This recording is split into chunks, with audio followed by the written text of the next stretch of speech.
that being Rahul Gandhi, who wants Congress leaders to be making sacrifices in state politics, in particular in Maharashtra, and Nana Patole and others Maharashtra-based leaders who want, supremacy of Congress. They give example of what my friend was also saying, the kind of Kindly settle result down. that was there We in are Lok starting Sabha. the press conference.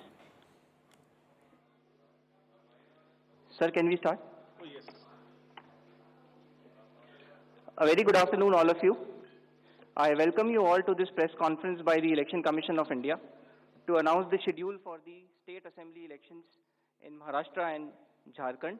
We have with us on the dais Honorable Chief Election Commissioner Shri Rajiv Kumar ji, Honorable Election Commissioners Shri Gyanesh Kumar ji and Dr. Sukhbir Singh Sandhu ji. We also have with us on dais Senior Deputy Election Commissioners and Deputy Election Commissioners of the Election Commission of India. I am Anuj Chandak, Joint Director Media for the Election Commission. The format of the press conference will be as follows.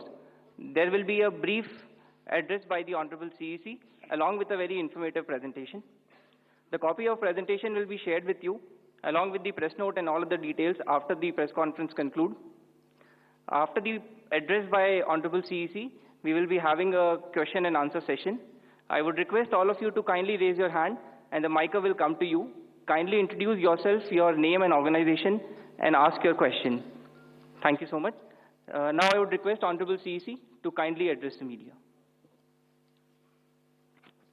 माननीय निर्वाचन आयोग Shri Gyanesh Kumar ji on my right side, निर्वाचन आयोग doctor Sukhbir Singh ji Sandhu on my left, आयोग के वरिष्ठ पदाधिकारीगण और media के सभी फ्रेंड्स और इस प्रेस कॉन्फ्रेंस में जुड़े हुए सभी हमारे वोटर्स, आप सबका इस प्रेस वार्ता में स्वागत है. We welcome you all at this press conference, which is about the declaration of the schedule for the ensuing state assembly elections in Maharashtra and Jharkhand. Friends, मैं इस वार्ता को शुरू करने से पहले चुनाव आयोग की तरफ से और आपके माध्यम से सर्वप्रथम हरियाणा और जम्मू कश्मीर के सभी मतदाताओं को, वोटर्स को, चुनाव में बहुत ही सशक्त दमदार पार्टिसिपेशन के लिए मुबारकबाद देना चाहता हूं, धन्यवाद करना चाहता हूं. जम्मू कश्मीर की आवाम ने जमहूरियत के जश्न को ऐतिहासिक बना दिया. भारी संख्या में पार्टिसिपेट कर अपने जमहूरी हक का शानदार उपयोग किया और जिसने लोकतंत्र की मजबूत नींव रखी है. दुनिया में सबसे बड़े लोकतंत्र के रूप में भारत हर चुनाव में गोल्ड स्टैंडर्ड्स तय कर रहा है, रिकॉर्ड बना रहा है. इन दोनों चुनावों में जो जज्बा दिखाया गया वो लंबे समय तक याद रहेगा. आप सबको वो पिक्चर्स, वो माहौल निश्चित रूप से याद रहेगा. जम्मू कश्मीर की आवाम ने जमहूरियत के जश्न में लोकसभा चुनावों में जो बुनियाद बनाई थी, उस पर एक बहुत ही सशक्त इमारत असेंबली इलेक्शंस में लिखी है और इस जनादेश ने नई आशाएं और उम्मीदों को संचार दिया है.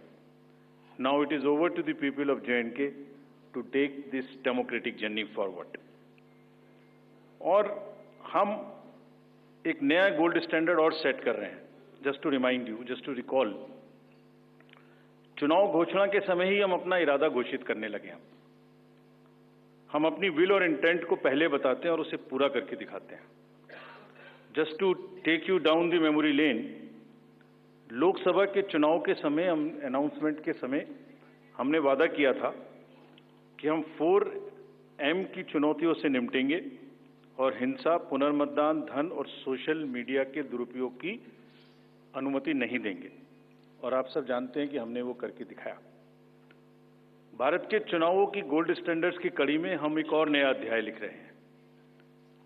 इसी को आगे बढ़ाते हुए J&K अनाउंसमेंट के समय अगर मैं आपको फिर से याद दिलाऊं कि चुनाव से पहले किस प्रकार की थ्रेट्स थीं, आतंकी हमले बढ़ रहे थे. लोग, आप सब लोगों में से बहुत लोग ये भी पूछ रहे थे कि पता नहीं चुनाव आयोग J&K में चुनाव कराएगा कि नहीं कराएगा. और 16 अगस्त को जब चुनाव की घोषणा का समय था, तो इसी प्लेनरी हॉल में हमने अप फ्रंट और बोल्ड वादा किया था. और मुझे याद है मैंने कहा था कि जमहूरियत के जश्न में आपकी शिरकत दुनिया देखेगी नापाक इरादों की शिकस्त की कहानी. और वो कहानी आपने सबने देखी. और वो कहानी पूरे वर्ल्ड ने देखी। चुनाव को इंड्यूसमेंट फ्री बनाया गया और जहां J&K में चुनाव कराने का विषय होता था वहां सीजर्स में 130 करोड़ रुपए के सीजर्स हुए, which is 100 times more then 2014 elections. तो पहले ये बात भी नहीं होती थी कि सीजर्स भी करना है, इस पावर को रोकना भी है। Similarly in Haryana, seizures were to the tune of around 75 crore, 4 times more than 2019 elections. इन दोनों राज्यों के चुनावों में भी नील रीपोल रहे। There was not even a single repoll in both the states, including the state of Jammu Kashmir. कोई वायलेंस नहीं हुई, zero violence, including the state of Jammu Kashmir. एक भी लाठी नहीं चली, एक भी गोली नहीं चली। आप सब इस बात के गवाह हैं। आपने देखे शिकस्त के नजारे। And let us give an ovation to the voters of Jammu Kashmir and Haryana. चुनाव दर चुनाव घटती हुई हिंसा, बढ़ती भागीदारी, रिकॉर्ड सीजर्स, मतदाता बिल्कुल स्पष्ट संदेश दे रहे हैं that they have full belief, they are very participate in the electoral process। लेकिन कोई बात नहीं, फिर भी अगर मुझे याद आए तो कुछ तो लोग कहेंगे लोगों का काम है कहना। हम उसके बिना चिंता किए आगे बढ़ते हैं, अपना काम सशक्त तरीके से करते, ये आपको विश्वास दिलाते हैं। So friends, now we come to Maharashtra and Jharkhand, जहां पर अब उत्सव का समय है। हाल ही में हमने झारखंड और महाराष्ट्र में विजिट की थी और वहां पर political parties, DOs, SPs, IGs, commissioners, enforcement agency सबके साथ बैठक की थी और पूरे व्यवस्था को समझा और उसका रिव्यू किया था। So before we come to the schedule, let me share some basic information about these two states with you. Total districts in Maharashtra are 36 with 288 assembly constituencies, of which 234 are general and scheduled tribes constituencies 25 and SC constituencies 29. Term of the assembly of the Maharashtra is ending on 26th November 2024. If we talk about the number of electors in Maharashtra, they are 9.63 crores. 4.97 crores male and 4.66 crores female voters. Young voters की संख्या जिस पे काफी जोर दिया गया था SSR में 1.85 करोड़ और उसमें से 20.93 lakhs are first time voters of 18 to 19 age group. If we tell you about the polling stations in Maharashtra, there are total 1,186 polling stations and at 52,789 locations. Urban being 42,604 and rural being 57,582. इस बार भी हम PWD managed booths बनाएंगे, women managed booths बनाएंगे महाराष्ट्र में भी। Model PSS की संख्या 530 रहेगी। अगर झारखंड में की चर्चा करें तो टोटल डिस्ट्रिक्ट्स की संख्या है 24, टोटल असेंबलीज 81, जिसमें से जनरल 44, एसटीज 28 एंड एससीज 9। झारखंड की असेंबली का टर्म 5 जनवरी 2025 को कंप्लीट हो रहा है और अगर झारखंड में इलेक्टर्स की बात करें तो 2.6 करोड़ वोटर्स, जिसमें 1.29 crores female and 1.31 crores male.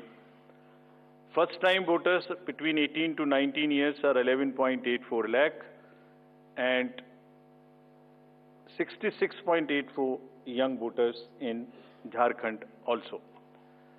In the number of centenarian voters is 1,706 and 3.67 lakhs PWD voters plus 1.14 lakh voters are of the age of 85 and plus in Jharkhand. If I give you an overview of polling stations in Jharkhand, पूरे polling stations की संख्या होगी 29,562 और जो कि 20,221 locations पर फैले हुए होंगे। अर्बन संख्या वहां कम है 5,042 और रूरल परिवेश ज्यादा है, इसलिए रूरल बूथ्स की संख्या होगी 24,520। यहाँ पर भी women managed booth, youth managed booth, PWD managed booths बनाए जाएंगे। एवरेज वोटर्स की संख्या पर बूथ इज 881।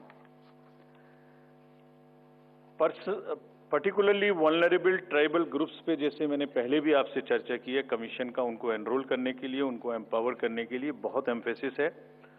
महाराष्ट्र में 3 पीवीटीजीज हैं, कटकरी, कोलम एंड मारियागौंड, और झारखंड में 8 पर्टिकुलरली वल्नरेबल ट्राइबल ग्रुप्स हैं जिनकी आबादी 1.78 लाख है।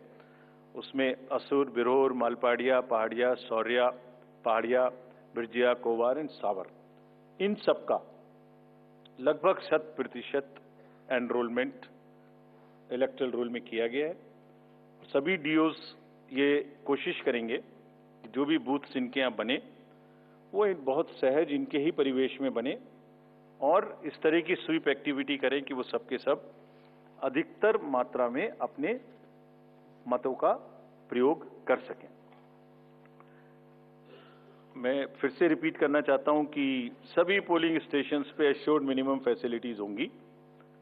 पिछली बार मुंबई शहर से कुछ ऐसी इंफॉर्मेशन या शिकायतें आई थी कि वहां पर कुछ बूथ्स पे ज़्यादा पोलिंग स्टेशंस एक जगह होने की वजह से प्रॉब्लम थी।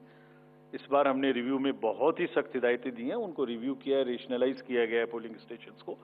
तो हम उम्मीद करते हैं डीओज विल वर्क, और वहाँ इस बार म्युनिसिपल कमिश्नर मुंबई को डीओ भी घोषित किया गया है ताकि जितने रिसोर्सेज उनके पास हैं उन सबको वो उसमें इस्तेमाल कर सकें। एक और व्यवस्था की गई है जो हम पीछे से कोशिश कर रहे थे, अब हमने उसकी इंस्ट्रक्शंस भी इशू कर दी हैं कि पोलिंग लाइन जब लगती है तो उसमें लाइन के बीच में भी थोड़ी कुर्सियां या बेंच लगाएं, ताकि अगर आधा घंटा लग रहा है तो बीच बीच में कहीं ना कहीं 5-7-10 मिनट के बाद आप 2-3 मिनट के लिए बैठ जाएं तो थोड़ा अच्छा लगता है, मतलब थकान थोड़ी कम महसूस होती है, खासतौर से बुजुर्ग लोगों को। तो ये व्यवस्था भी सब पोलिंग स्टेशंस पे रहेगी। Friends, if I come to the next, ease of voting for senior citizens PWDs, this will be followed. You have all the experience of the pan-India coverage of facilities for the persons with disabilities and senior citizens. Her senior citizen जो 85 years से ऊपर हैं, उनको घर से vote देने की सुविधा उपलब्ध रहेगी। फॉर्म 12D वितरित किए जाएंगे सबको, और जो भी उसको भर के देते हैं उनके पास में हमारी टीम वोट लेने जाएगी और जाने के समय में सभी कैंडिडेट्स को लिखित में उस रूट चार्ट का और उस जगह की सूचना देगी ताकि वो साथ में एकम्पनी कर सकें और उनको ऐसा महसूस ना हो कि किसी के घर पर किसी ने प्राइवेसी ऑफ द वोट को नहीं मेंटेन किया। They are entitled, they are welcome to participate and go along with the polling parties to the houses of the senior citizens and PWDs. और पूरी जो व्यवस्था है उसकी videography of course goes without saying will be done so that there is a foolproof record.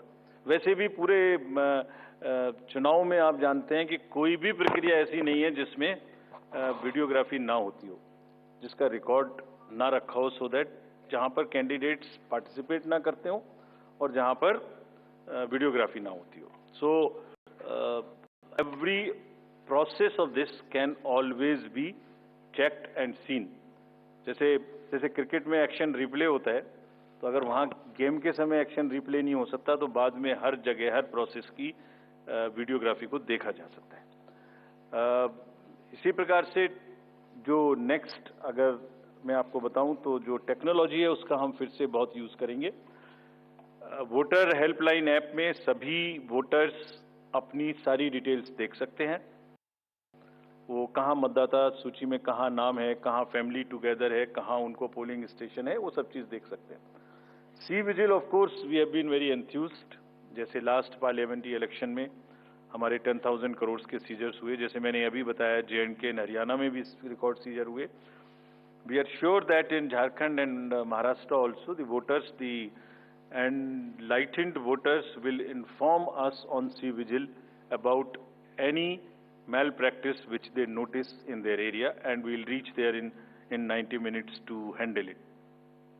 सभी candidates जिनकी criminal background है उन्हें अपनी सूचना देनी पड़ेगी 3 बार पेपर्स में, और सभी voters as a matter of right, can see on our app, which is KYC, Know Your Candidate. हमने जो मीटिंग्स, मैं आपको सिर्फ सारांश में ये बताना चाहता हूँ कि जो मीटिंग्स हमने झारखंड और महाराष्ट्र में की, तो डीओज, स्टेट एजेंसीज को बहुत ही सख्त हिदायतें दी हैं। मतलब बहुत ही सख्त मीन्स बहुत ही सख्त, कि वो हर तरीके से फ्री एंड फेयर इलेक्शंस कराएंगे, हर तरीके से लेवल प्लेइंग फील्ड को एस्टेब्लिश करेंगे। उनको ये स्पष्ट बताया गया है कि किसी भी पदाधिकारी के विरुद्ध अगर ऐसी सूचना आती है और ये प्रमाणित होता है कि उन्होंने कोई भी कार्य ऐसा किया जिससे लेवल प्लेइंग फील्ड डिस्टर्ब होती है, एक पार्टी को पक्ष, एक पार्टी को नुकसान, तो very stern action will be taken against them. This has been very very clearly told to everyone. किसी भी तरीके का प्रलोभन, वही 4 M's जो पहले हमने बात की थी, मनी का डिस्ट्रीब्यूशन, फ्रीबीज का डिस्ट्रीब्यूशन, शराब का डिस्ट्रीब्यूशन, ड्रग्स का distribution, will all be under strict watch. All airports, all landings of the aircrafts in the field will all be checked. There would be extensive polling, the checkposts on the borders of the interstate for checking interstate movement.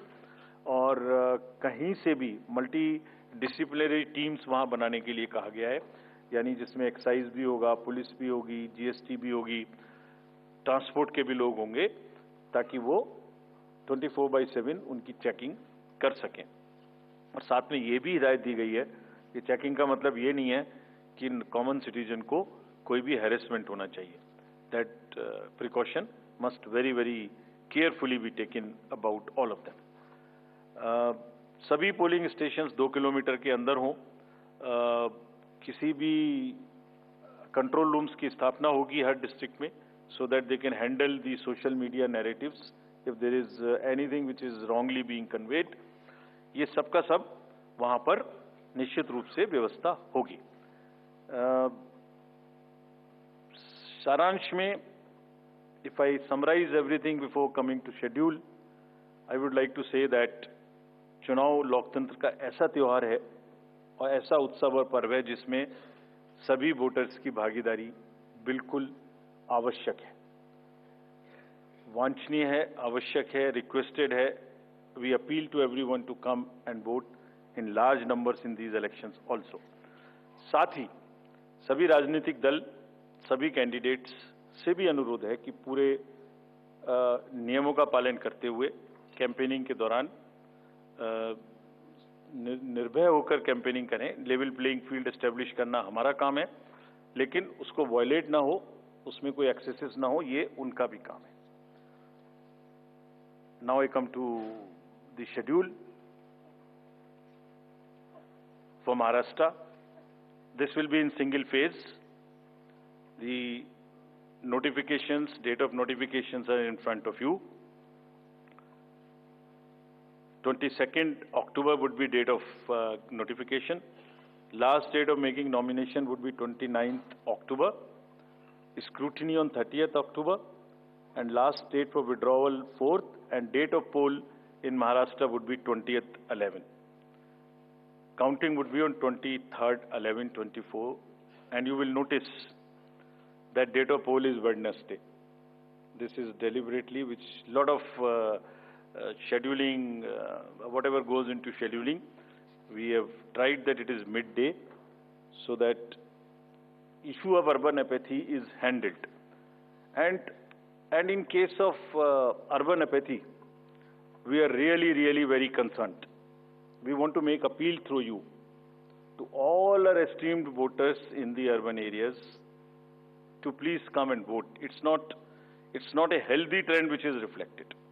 If I give you a brief of what is happening across the elections in the urban apathy, we will share this slide with you. If you look at various states, you look at Gurgaon, you look at Faridabad recently. Last elections, you look at Jubilee Hills, Hyderabad. You look at Bangalore South. You look at Gujarat, Gandhigram, Kolaba, Mumbai City, Pune, Thane, all are much below the state averages of each state. We will be conducting a special meeting of the municipal commissioners and DOs within a week's time to appeal again to do whatever we can do to motivate the voters in the urban areas, but the trends are really not good. If I show you the Lok Sabha, that was the Lok Sabha. If I show you legislative assemblies, see the lowest. The Kolaba was just 40%. 62 of 64 urban ACs in Maharashtra were less than the state average in 2019. So was the case in the parliamentary elections 2024 also. And just to give you a contrast, if you compare, so what was the situation in Lok Sabha in Kalyan was 50%, Mumbai South 50%, Mumbai North, Thane, Pune, Mumbai South, everything 53%. And these were the lowest 6 parliamentary constituencies out of the lowest 10. So that's the state of the urban apathy. We would be doing everything to counter it. Last time in 24 elections, we had all celebrities, all corporates, Amul, everyone involved. We'll do it again. And we'll also, at this point, emphasize that this contrasts with a very positive trend in the constituencies like Doda, 72%, Riyasi, 74%, Punch, 74%, Rajouri, 71%. If they can go 70 plus, Kolaba can also go 40 plus. In 24 Lok Sabha elections, Bastar was 68%, 69%. Gadchiroli, Manipur, states after state, tough areas. So we'll be requesting through you, we'll have a special drive this time for the slum areas in urban areas and also the colonies, all alike, to have a real urban push. I do not want to name specific thing, but there are booths in Faridabad and Gurgaon in the recently held elections, and they are the poshest places where voting has been around 20%. So again, we will be doing a lot of work on this to do whatever we can do to attract the urban voters. Now, friends, coming to Jharkhand. Jharkhand एक बहुत ही समृद्ध state है, बहुत ही उसकी विरासत है, और वहाँ पर हम फिर से अपील करेंगे कि सब वोटर्स अधिक से अधिक मात्रा में वोट दें. Schedule would be like this. Jharkhand would be in 2 phases. The date of poll, first phase would be on, date of poll would be on 13th November, and the second phase would be along with Maharashtra on 20th November. So the date of issue of notification for Jharkhand phase 1 would be 18th, and for phase 2 would be 22nd, along with Maharashtra. Nominations for phase 1 would be till 25th of October, and for phase 2, 29th. This slide we will share with everyone. And date of poll would be 13th November and 20th November, both Wednesdays. And date of counting would be 23rd 11, that is Saturday. With this, we end our presentation with the request that through you, that all the voters of Jharkhand and Maharashtra कृपया बाहर आइए, कृपया vote करिए. लोकतंत्र के उत्सव में आपकी भागीदारी कि हम बहुत ही रिक्वेस्ट करते हैं, अपील करते हैं आपसे. Thank you very much. So bye. So we will come back. We'll come back. Okay. Sorry. By-elections also. By-elections. We have 48 ACs and 2 PCs in 15 states. They will also undergo the elections this time. All the 48 ACs and 2 PCs, the schedule would be like this.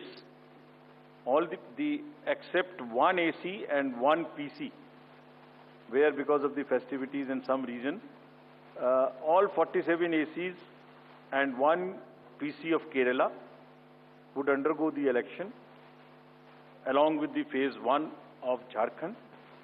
The same schedule. 13th November would be date of poll, and only for 2 ACs, one for Assembly and one for Parliament. That is Kedarnath in Uttarakhand, because on 12th there is gazetted holiday and dispersal of the parties takes place on that day. Therefore, it is on 20th. And similarly for Maharashtra, except that everything would be during the first phase. Thank you very much. Thank you. Thank you, sir, for the very comprehensive briefing. Now we will take questions from the media. Please, the gentleman in the blue shirt, please. Thank you.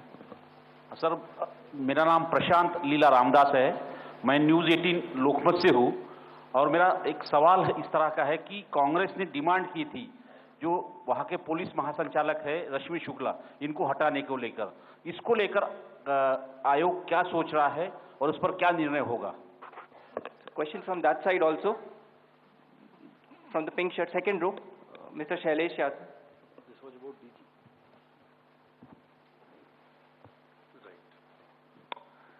Sir sir मैं Shailesh Yadav ANI से। अभी हाल ही में चुनाव संपन्न हुए हैं जम्मू कश्मीर और हरियाणा में, और लोकसभा इलेक्शन के बाद देखा गया है कि एग्जिट पोल जो हैं एकदम उल्टे रहे हैं या जो है एकदम गलत साबित हुए हैं, और इसको लेके पब्लिक में सवाल ये उठता है कि एग्जिट पोल में तो सरकार इनकी बन रही है और नतीजा उल्टा है, उस पर EVM पे सवाल उठाए जाते हैं, जिसकी शिकायत आपसे कुछ पार्टियों ने करी थी, जिनका एग्जिट पोल में ये था कि सरकार बन रही है और जब EVM का रिजल्ट आया तो सरकार बदल गई। तो इस तरह के एग्जिट पोल को लेके आपका क्या कहना है, क्योंकि सवाल जब उठते हैं तो आपकी तरफ से जो है बाहर नहीं आता है कि क्या इलेक्शन कमीशन सोच रहा है इस पर? Last row, madam was raising the hand. Please. So just wanted a clarification for the assembly constituencies and parliamentary constituency by polls. So it's Wayanad and Nanded, the 2 parliamentary constituencies voting, right? Yes. Yes. Yes. There is a EP. There is a EP pending. Yeah. Gentleman in the, yes, please. Sir, I am Sandeep Rajgolkar from TV9 Marathi. मेरा सवाल ये है, जो अभी जो सरकार में जो पॉलिटिकल पार्टीज है उनको अब मिले, अपोजिशन को भी मिले, उन्होंने मांग की थी, जो पार्टी अभी सरकार में है उन्होंने मांग की थी कि एक फेज में ही वोटिंग हो, और अपोजिशन ने तब टीका पर की थी उन पर कि 2 या 3 फेज में होना चाहिए। तो उनकी मांग थी इसलिए किया क्योंकि छोटा हो के भी झारखंड में वहाँ पे 2 फेज है और महाराष्ट्र में 1 ही फेज है। We have gentlemen in the first row, please. Good evening sir. सामने सर। मोहित दुबे न्यूज़ नेशन से हूं सर। मेरा सवाल ये है कि EVM को लेके पहले भी आपने बयान दिया है, लेकिन एक बार फिर से EVM को लेके शिकायतें विपक्षी दलों ने हरियाणा को लेके की है, बैटरी को लेके शिकायत की गई है। तो आप हमेशा ये कहते रहे कि निष्पक्षता के साथ हम चुनाव करवाते रहें, तो ऐसे लोगों को आप क्या जवाब देंगे, ऐसे लोगों को आप क्या कहेंगे जो EVM को लेके आपसे शिकायत करते हैं और इस बार बैटरी को लेके शिकायत की गई है? तो पहले इतने प्रश्न जवाब दे देता हूँ। पहला प्रश्न था DG महाराष्ट्र के बारे में। सो DG's appointment in any state is governed by the procedure where the name of the senior most officers are sent to the UPSC. UPSC selects the person, and there is a Honorable Supreme Court decision on this in Prakash Singh's case. The entire issue of this will be handled as per the legal pronouncements governing the subject. This name has been cleared by UPSC, but however, exactly what has been dictated, what has been ordered in this Honorable Supreme Court's order, this case will be handled according to that. Somebody asked about 2 phases in Jharkhand and 1 phase in Maharashtra. Do you remember how many phases were in Jharkhand last time? 5. And now you are asking about 2 also. There are factors in Jharkhand which are about the Naxal areas and others. There are concerns, therefore there are 2. And Maharashtra was 1, it is 1. exit polls. Actually, I didn't want to touch this subject, but since you are asking,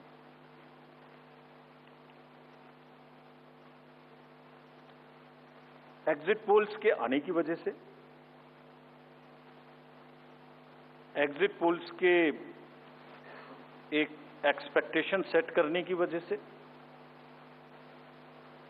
एक बहुत बड़ा, let me explain, एक बहुत बड़ा distortion पैदा हो रहा है। ये आप सब लोग यहां हैं, ये एक आत्मचिंतन का और आत्ममंथन का भी विषय है प्रेस के लिए, खासतौर से इलेक्ट्रॉनिक मीडिया के लिए।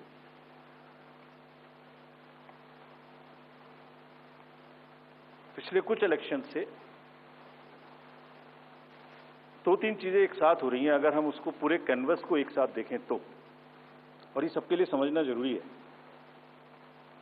पहले एक एग्जिट पोल आता है जिसकी हम उसको गवर्न नहीं करते, जो एस्टेब्लिश्ड रिजीम है, स्टैट्यूटरी एंड जुडिशियल रिजीम, उसमें हम उसको गवर्न नहीं करते। लेकिन एक खुद के आत्मचिंतन की जरूरत जरूर है कि वो उसका सैंपल साइज क्या था, उसका सर्वे कहाँ हुआ, उसका रिजल्ट कैसे आया। अगर मैं उस रिजल्ट से मैच नहीं किया तो मेरी क्या रिस्पॉन्सिबिलिटी है, कहीं कोई डिस्क्लोजर्स हैं कि नहीं है, ये सब देखने की जरूरत है बहुत सख्त। there are bodies which govern this. There is NBSA, there are other bodies which self-regulate, and I am sure the time has come that the associations, bodies which govern will do some self-regulation. Because इसी से जुड़ा हुआ दूसरा विषय है जो कि बहुत ही इंपॉर्टेंट है। जिस दिन पोलिंग खत्म हुई उससे रफली थर्ड डे काउंटिंग होती है। तो आज शाम को 6 बजे से एक एक्सपेक्टेशन राइज हुई, सबने सोचा ये होने वाला है, जिसका कोई साइंटिफिक आधार, जिसका कोई लीक पब्लिक में डिस्क्लोजर में नहीं है। जब काउंटिंग का समय शुरू होता है तो 8:05 और 10 से रिजल्ट्स आने शुरू हो जाते हैं, विच इज नॉनसेंस। आप बताइए, मेरी पहली काउंटिंग 8:30 बजे शुरू होती है और हमारे पास प्रमाण है इस बार कि 8:05, 8:10, 8:15 पर आने लगा इतने की लीड, इतने की लीड, इतने की लीड, इतने की लीड। ऐसा तो नहीं है, I am just posing question, we are not gone into this, but ऐसा तो नहीं है कि एग्जिट पोल को जस्टिफाई करने के लिए वो शुरू में ट्रेंड्स आ गए कि हमने तो ऐसा कहा था, वैसे ही ट्रेंड हो रहा है, बाद में जो होगा वो होगा। और अचानक से पहला रिजल्ट एक राउंड का 8:30 बजे जब काउंटिंग शुरू हो रही है तो 9 बजने में 10 मिनट, 9 बजने में 5 मिनट से पहले 20 मिनट भी लगेंगे एक राउंड में, तो आ ही नहीं सकता। और हम उसको 9:30 बजे वेबसाइट पे डालते हैं, 9:31 पे, एग्जैक्टली कभी भी देख लीजिए एक के बाद एक। 9:30 पे हम उसको अपनी वेबसाइट पे डालते हैं, फिर 11:30 पे डालते हैं, फिर 1:30 पे डालते हैं। चलिए, आपके कोई कॉरेस्पॉन्डेंट वहां मौजूद थे, उन्होंने पहले बता दिया।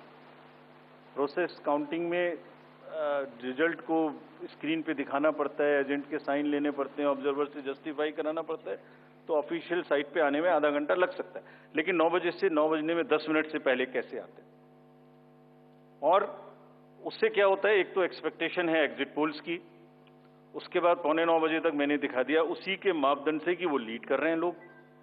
तो वास्तविक रूप से जब वो एक्चुअल रिजल्ट्स आने शुरू होते हैं तो एक मिसमैच होता है, and that mismatch is also giving this can lead to serious issues sometimes.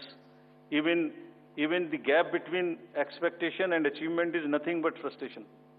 So ये एक विषय ऐसा है जिस पर हम तो नहीं, हमारे हाथ बंधे हुए हैं, लेकिन एक कुछ ना कुछ मंथन की, कुछ ना कुछ, एंड आई एम श्योर जब इस देश में, जब कंट्री में इस तरीके की जरूरत होती है तो एक सेल्फ करेक्शन हो जाता है। तो सभी रेस्पॉन्सिबल लोग इसका सेल्फ करेक्शन जरूर करेंगे, I am sure about it. EVM के बारे में आपने फिर से पूछा।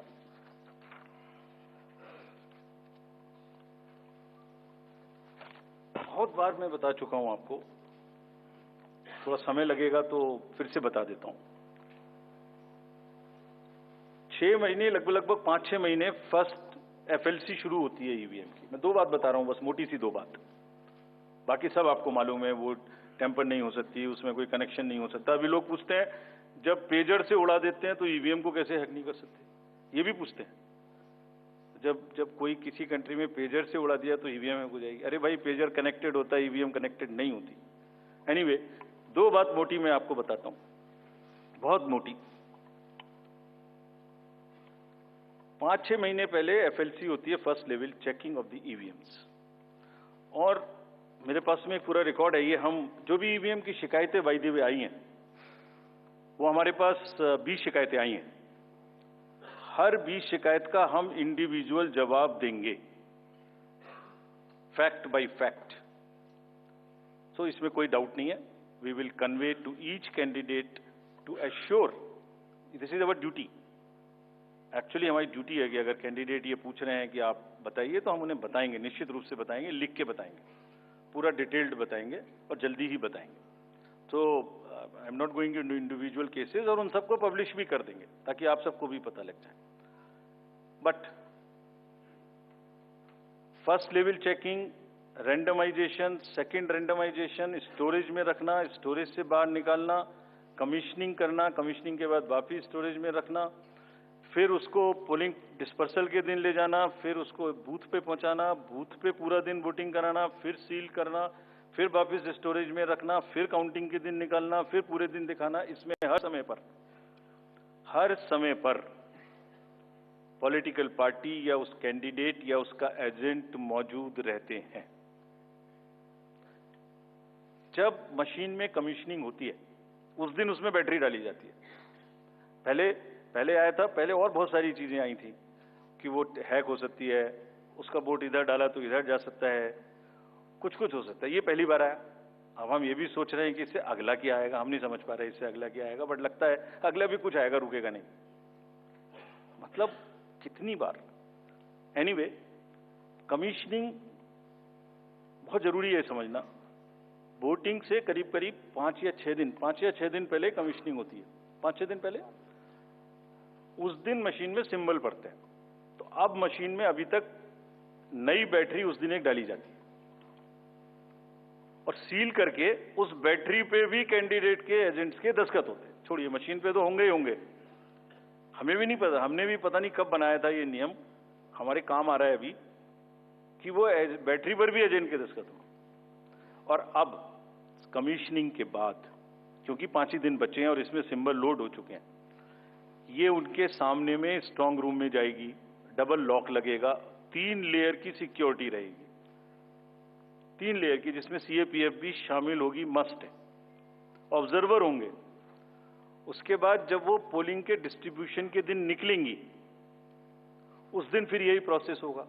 सारा प्रोसेस वीडियोग्राफ होगा, यानी वीडियोग्राफ होने के बाद फिर वो फील्ड में पहुंचेंगे, सेक्टर मजिस्ट्रेट साथ में रहेंगे, फिर कैंडिडेट के एजेंट साथ में रहेंगे, फिर वहां पहुंचेगी, फिर कहेंगे भाई देख लो इसको, सब ठीक है, जो आपको नंबर दिया, हाँ, और उसके नंबर भी सबसे शेयर किए जाएंगे। इस नंबर की मशीन इस बूथ पे जाएगी।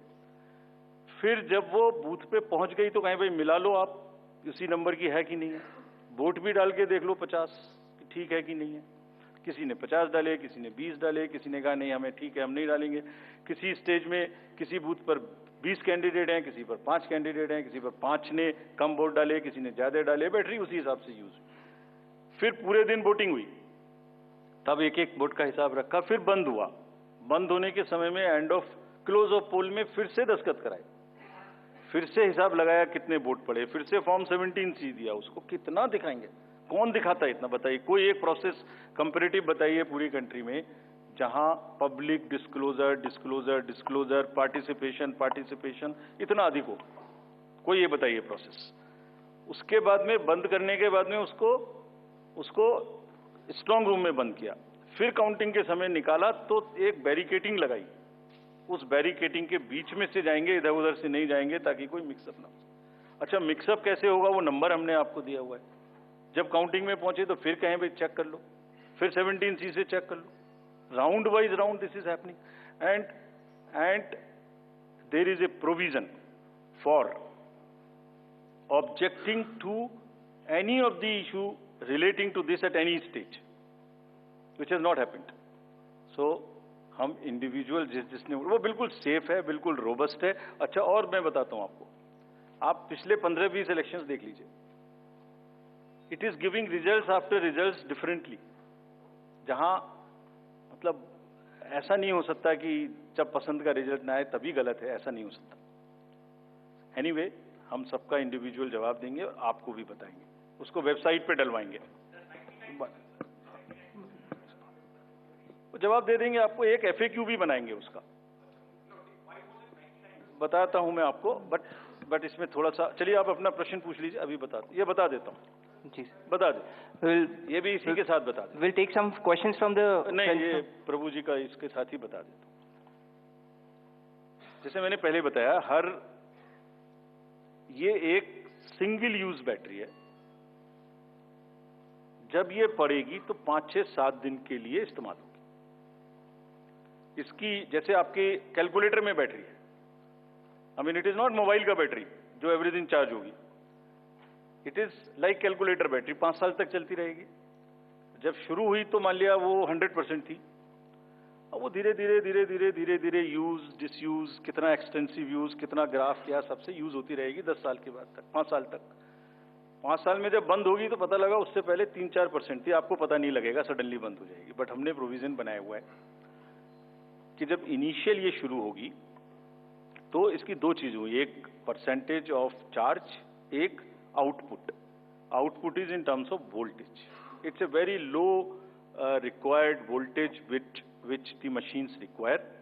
So anything between 7.4 to 8 volt is considered कि ये बिल्कुल परफेक्ट स्थिति में है और इसको आप डाल सकते हैं. तो it is initially marked as that yes, it is okay, go ahead, 99% it is charged.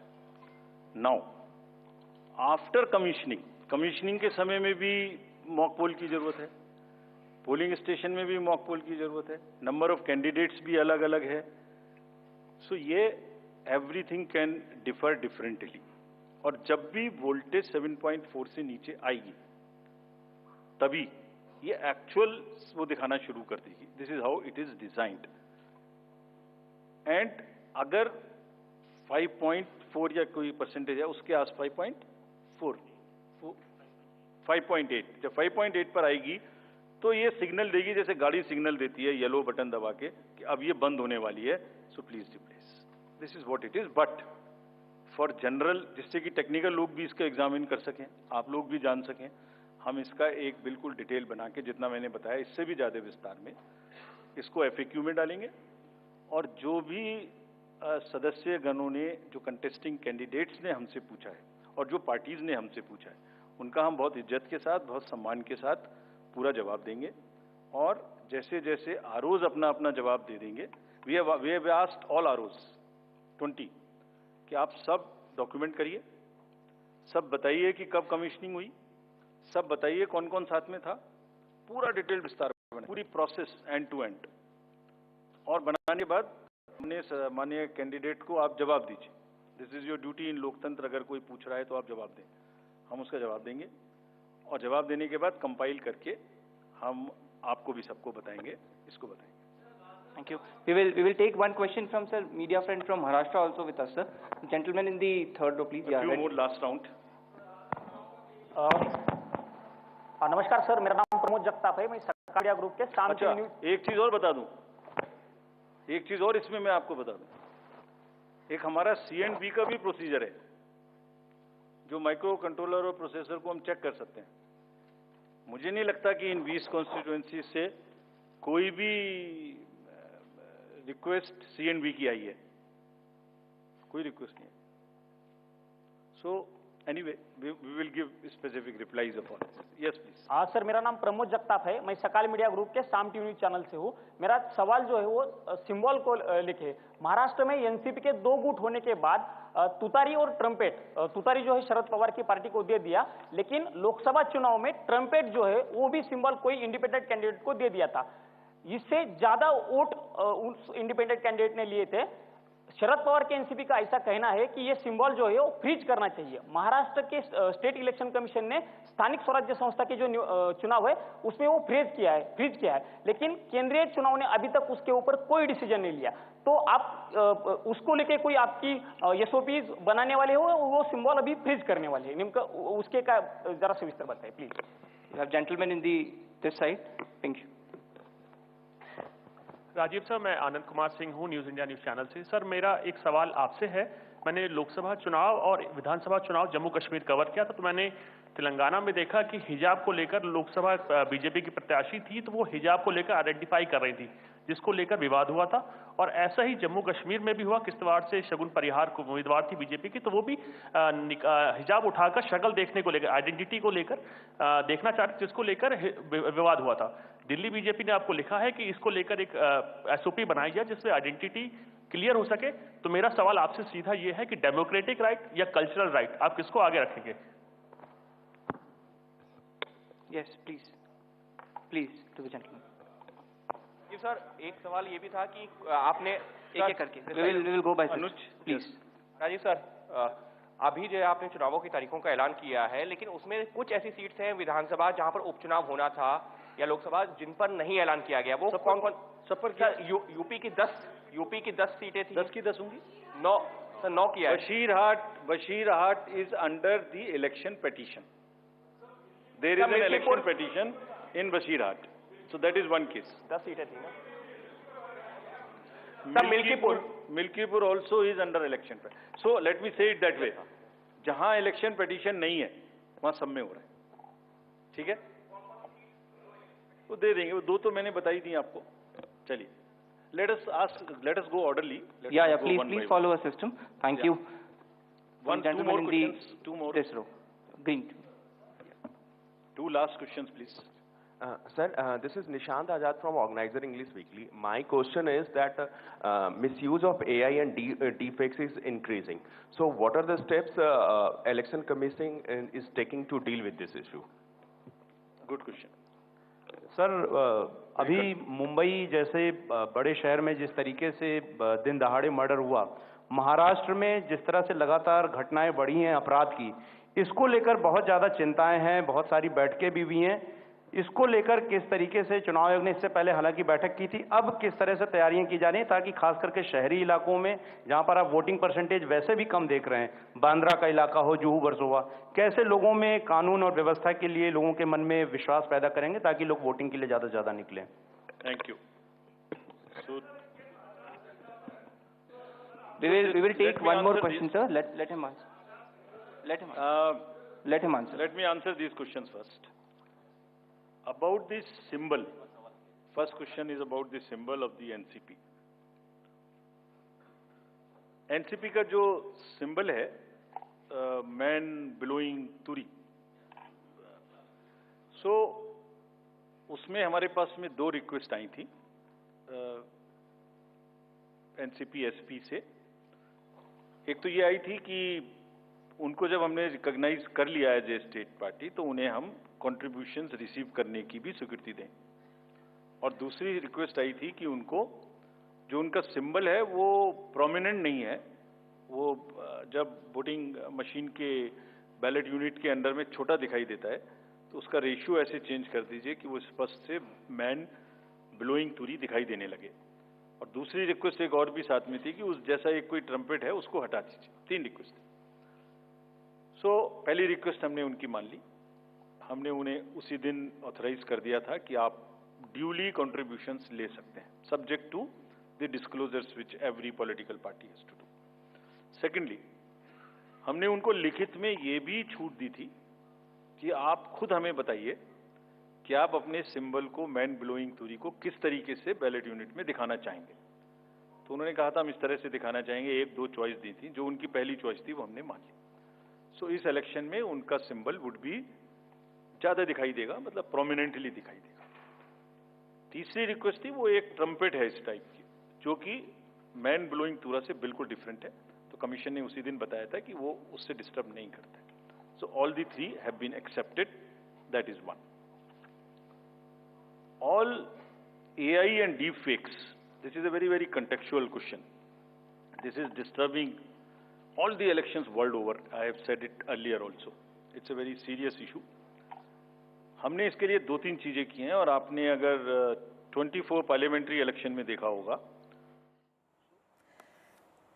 Chief Election Commissioner Rajiv Kumar there making that big announcements. The dates are out. Dates of what is being touted as the mother of all assembly elections. The financial capital of India, Mumbai and Maharashtra will vote on the 20th of November, and a state, Jharkhand, critical for all parties for its mineral wealth and also identity politics, will vote in a two-phased elections on the 13th of November and also on the 20th of November. The results will be out on the 23rd of November. Absolutely. The counting will take place on 23rd of November. That's for both the states, Maharashtra and Jharkhand.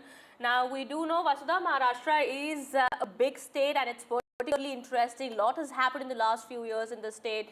Since 2019, two big regional parties, Shiv Sena, NCP split, and we've seen the BJP, of course, did not have the highest numbers of elected MPs in 2019. It did not have a majority, but it did form the government. But definitely there was a fallout between the alliance partners, and much more happened after that. Yes, as well. It was Uddhav Thackeray who sort of managed to form the government with, of course, his allies who were completely considered unholy and inorganic by the BJP. Differences with the undivided Sena emerged over the CM's phase. That's what happened with the BJP and the Shiv Sena. Then Uddhav Thackeray became the CM. We all remember his tenure during COVID-19. But of course, BJP derided this alliance. Soon after, Eknath Shinde led the rebellion, tables turned, and a new government was put in place. But in the Lok Sabha elections of 2024, Kitty, we saw what happened. The Mahayuti that had the BJP, Shinde led Shiv Sena, and also Ajit Pawar led NCP faced a setback with the Mahavikas Aghadi getting 30 out of the 48 seats. Absolutely. All right. We'll talk about all of this. Our reporters are also joining us on the broadcast. We have Radhika joining us on the broadcast from Mumbai. Prabhakar also is joining us on the broadcast from Patna. Let me go across to Radhika first. Radhika, finally the dates are out. All eyes have been on the Chief Election Commissioner's press conference here. The dates for Maharashtra have been announced, Jharkhand as well. Single phase election in Maharashtra as was expected, and many, majority of parties had been asking for. Absolutely. Single-phased election in Maharashtra on 20th of November. It's a Wednesday. 2019 also saw a single-phased election. Just the way parties asked for, 20th of November is when date of polling is. Date of counting, of course, on 23rd of November. It's a Wednesday. It's a midweek.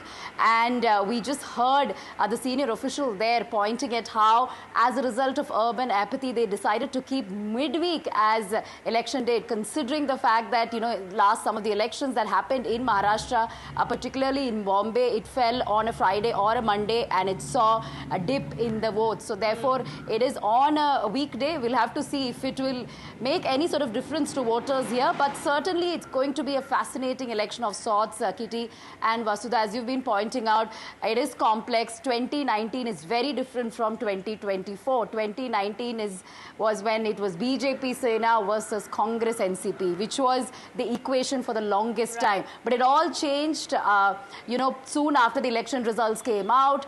Uddhav Thackeray there breaking ties, forming MVA government, and post that, again, that government collapsing as a result of Shinde split and then NCP split also happening. So we're talking about 6 parties here, 2 Senas, 2 NCP, and of course the big parties, BJP and the Congress. Seat sharing talks still going on, marathon meetings taking place. So in the next 10 to 14 days, they have to decide on the seats. There is bickering and differences among the parties happening at the moment.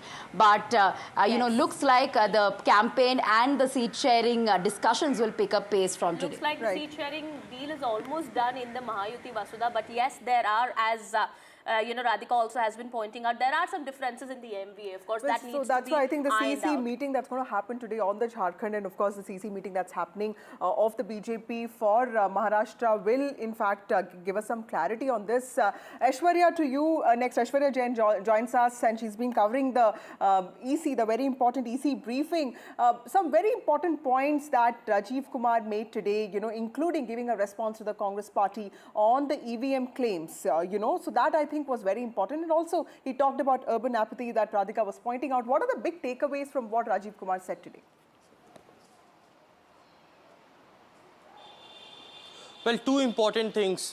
Number one, of course, Rajiv Kumar reiterating on the fact that how EVMs are super safe, how there has been a 3-layer security and how they add a battery on the same day of the polling, and certainly how there has been a complete transparency. He also went on to say that please challenge me with any of the organization which has such a public transparency as far as the entire process is concerned in any of the institutions. And therefore the reason once again the CEC clearly stated that there has been no fault has been questioned by the Congress party earlier on the EVMs and the machinery as far as the slow voting is concerned, and how they went on to the Election Commission complaining about the slow voting happening in and during the Haryana results as well. Apart from it, of course, one of the important points that the CEC mentioned about having a retrospective and about thinking upon the media houses about how the exit polls goes on. He went on to say that there has been a distraction, of course, but the media houses should have a introspection from media to conduct their own exit polls, because certainly exit polls are not governed by the ECI, but it should be something that the media also should think upon. Certainly two very important things, on EVM security and on the exit polls as well. All right, those were the main points that we gather from the CEC's press briefing there on the election date announcement. Let me go across to Prabhakar also.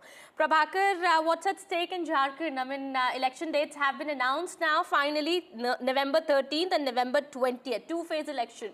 And it is going to be in Jharkhand. It's going to be a departure, Kitty, from last year, because last time it was a 5-phased election. So this time, of course, would we see that as, some success in sort of like curtailing the Naxalite violence? Because, it seems to be a 2-phased election. But of course, more interesting is the fact that AJSU and BJP seem to be really, having a cordial relationship, because the seat sharing seem to have really been finalized. That's what Himanta Biswa Sharma has announced. Can we expect any announcement tomorrow, Prabhakar, considering that the CEC meeting is going to happen today on Jharkhand?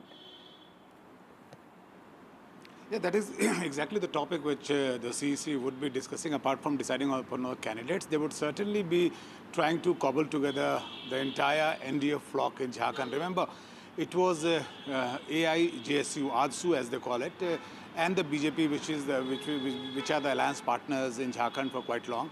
Now they have 3 additions to it.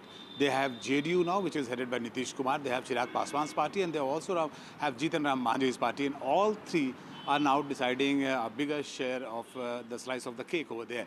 And that's a big challenge for BJP, which plays a big brother there in NDA.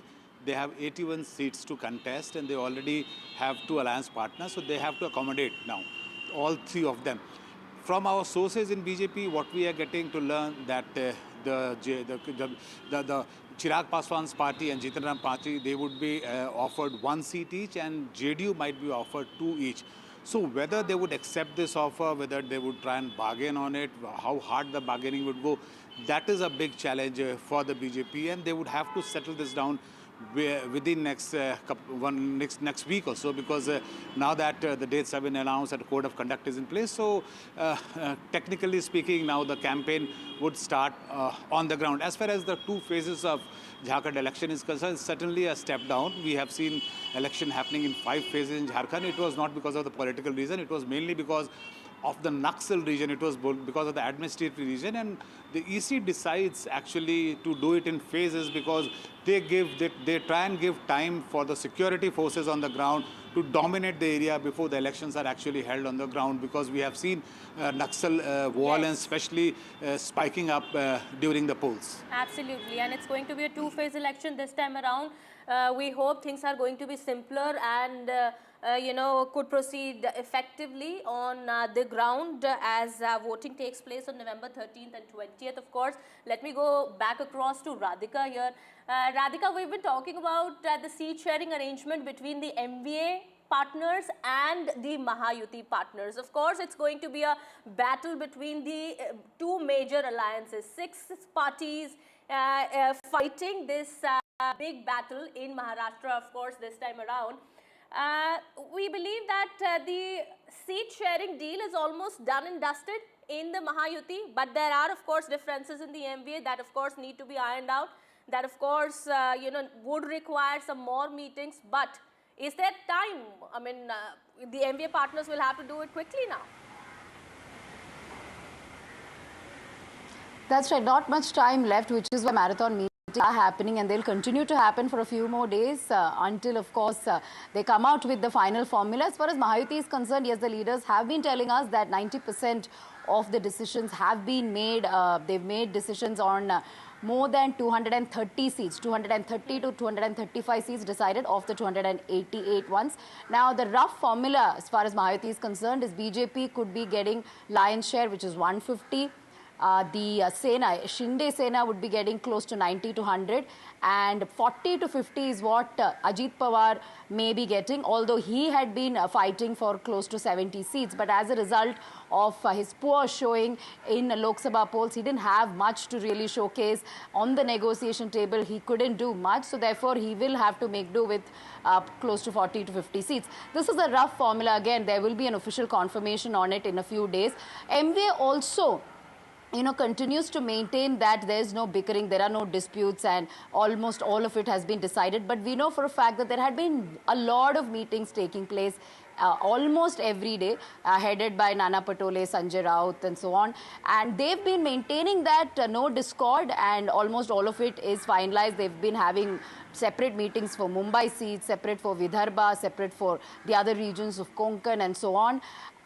The rough formula there we are being given to understand is Congress and Sena may be looking at equal divisions, because Congress somehow feels that it is the big brother, especially after its great showcasing in the Lok Sabha election results in Maharashtra. Although Haryana, it didn't do well. However, it may share the equal number of seats with the Sena, with Uddhav Sena. As far as Sharad Pawar party is concerned, they may choose about 80 to 90 has seats. Announced today, announcing so many poll observers for the state of Maharashtra, deploying people like Bhupesh Baghel and Ashok Gehlot and Charanjit Singh Channi. This is a reminder of what the BJP also does. There seems to be a lot of focus on organizational strength, possibly a lesson that the Congress has learned from its Haryana setback. How do you view this, and do you see the Congress party still playing the role of a big brother, which it often is being accused of? Yeah, it still continues to play the role of big brother. Every time we meet Congress leaders, they feel that they need the larger chunk as far as, Maharashtra Assembly polls are concerned. Yes, as you pointed out, today there was a meeting among the Congress leaders, and then the announcement of observers and other appointments in the organizational level also as far as campaigning is concerned.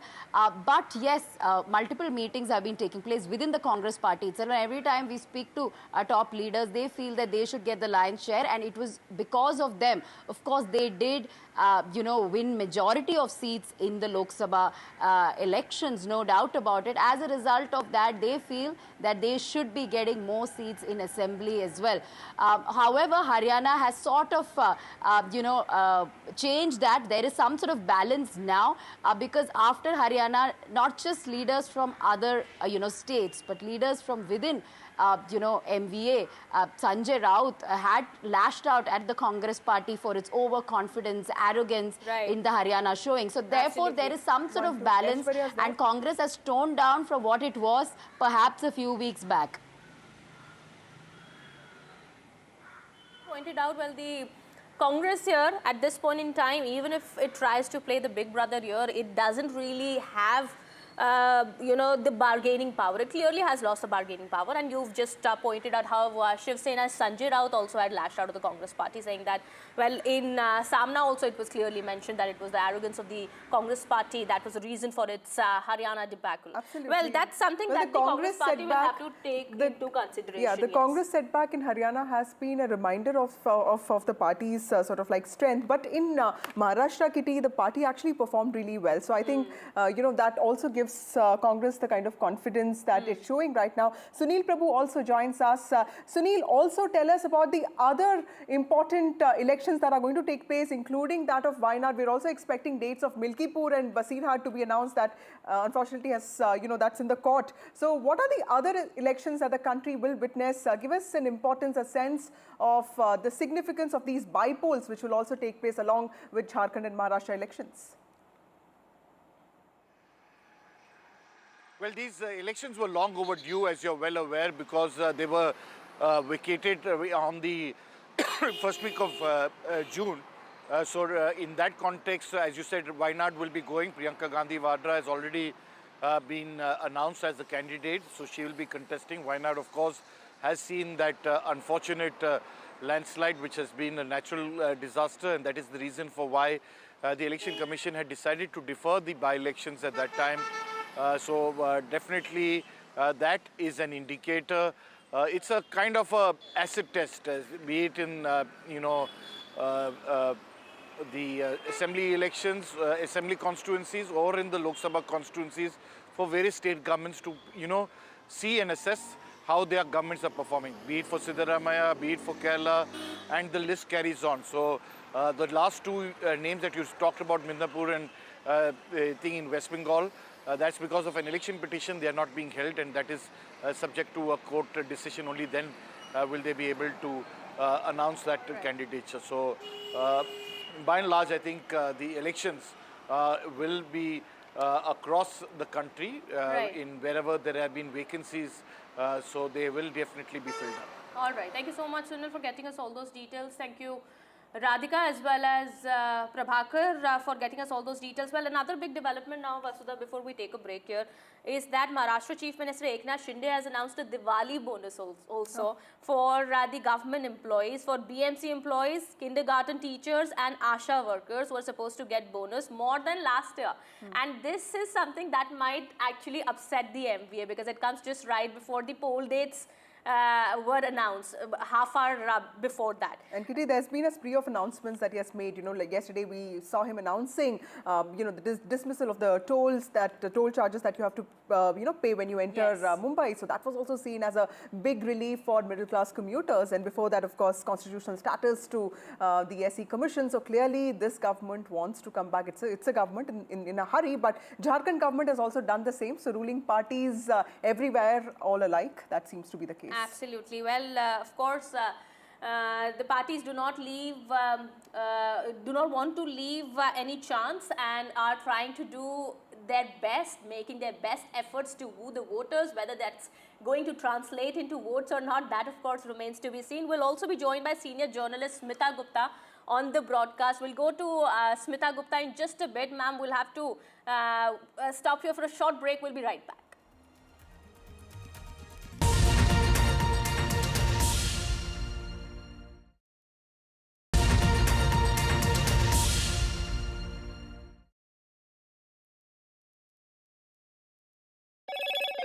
Hello, Moto.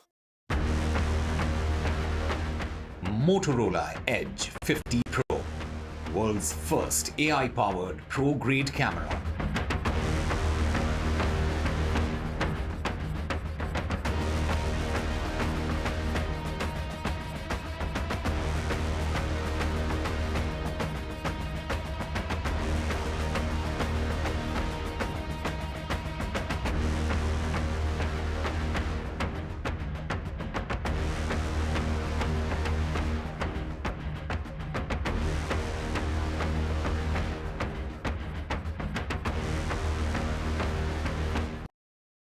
I've been reporting on all issues, big and small, from Andhra Pradesh, Telangana, rest of South India, bringing you all the action, all that you need to know, all that you want to know. The energy of Maximum City is infectious. I bring in that energy in our news coverage from financial capital Mumbai. India's IT capital is always buzz. It's literally a city that never sleeps. And I keep you ahead on all the Bengaluru buzz. Covering from the southernmost part of India over the last 23 years, I bring in-depth and 360-degree coverage from the Dravidian heartland. The land of Mishti is also known for its bitter politics. I have seen much water flow under the Howrah Bridge, covering Bengal in all its vivid colors.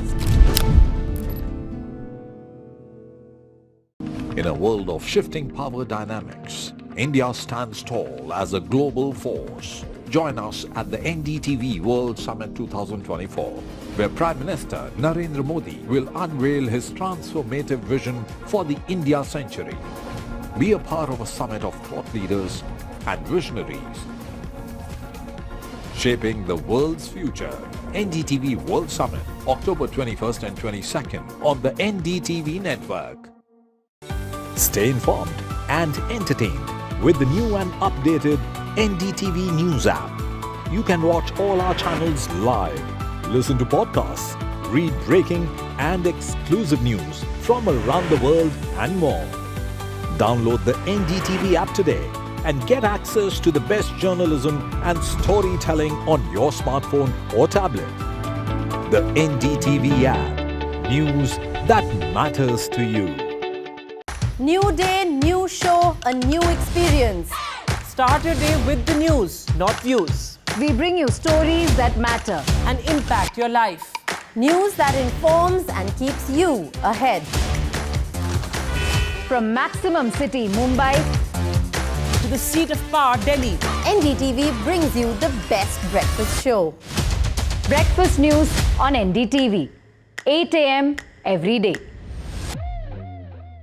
I've been reporting on all issues big and small from Andhra Pradesh, Telangana, rest of South India, bringing you all the action, all that you need to know, all that you want to know. The energy of Maximum City is infectious. I bring in that energy in our news coverage from financial capital Mumbai. India's IT capital is always buzz. It's literally a city that never sleeps. And I keep you ahead on all the Bengaluru buzz. Covering from the southernmost part of India over the last 23 years, I bring in-depth and 360-degree coverage from the Dravidian heartland. The land of Mishti is also known for its bitter politics. I have seen much water flow under the Howrah Bridge, covering Bengal in all its vivid colors.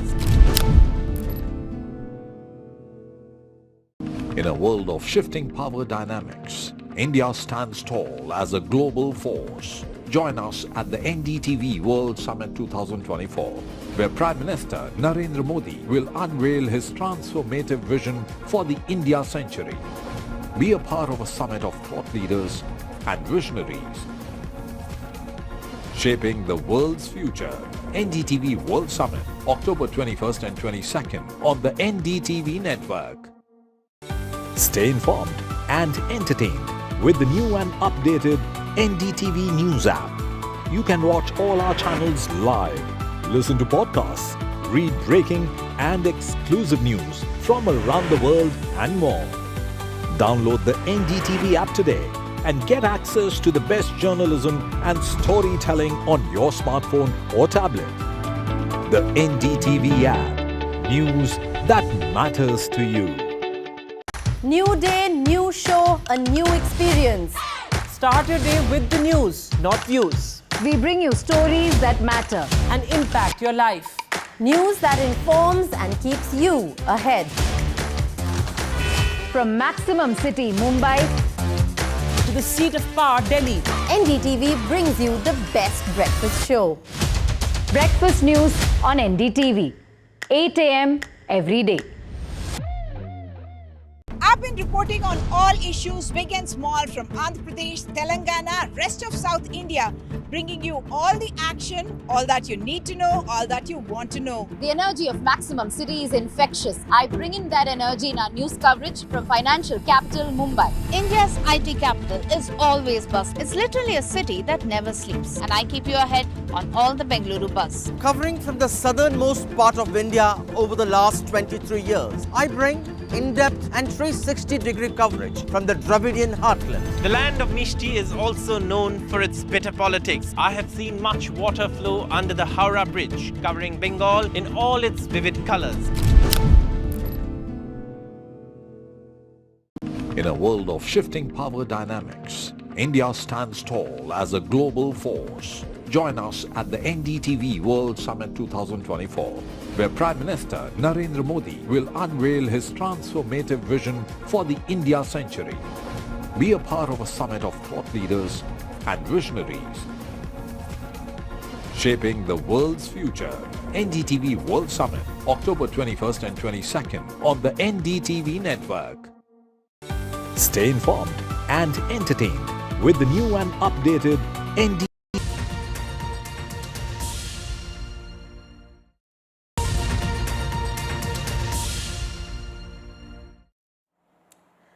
Welcome back. The big dates are out. Maharashtra will vote on the 20th of November and Jharkhand will vote on the 13th of November and also on the 20th of November. And on 23rd of November, Kitty will get to know as to who is forming the government, and if Maharashtra continues to be the way it was in 2019, we may even have to wait for more. Joining us now is Smita Gupta, political journalist and commentator. Ma'am, what are your expectations from the Maharashtra battle? This is a state that has witnessed so much. Two important regional opposition parties have split, Shiv Sena and NCP. There are family wars that's going on. There's a sympathy battle that's also going on. And of course, the battle for legacy. What is your big takeaway when it comes to the preliminary thing about Maharashtra battle? How do you view this?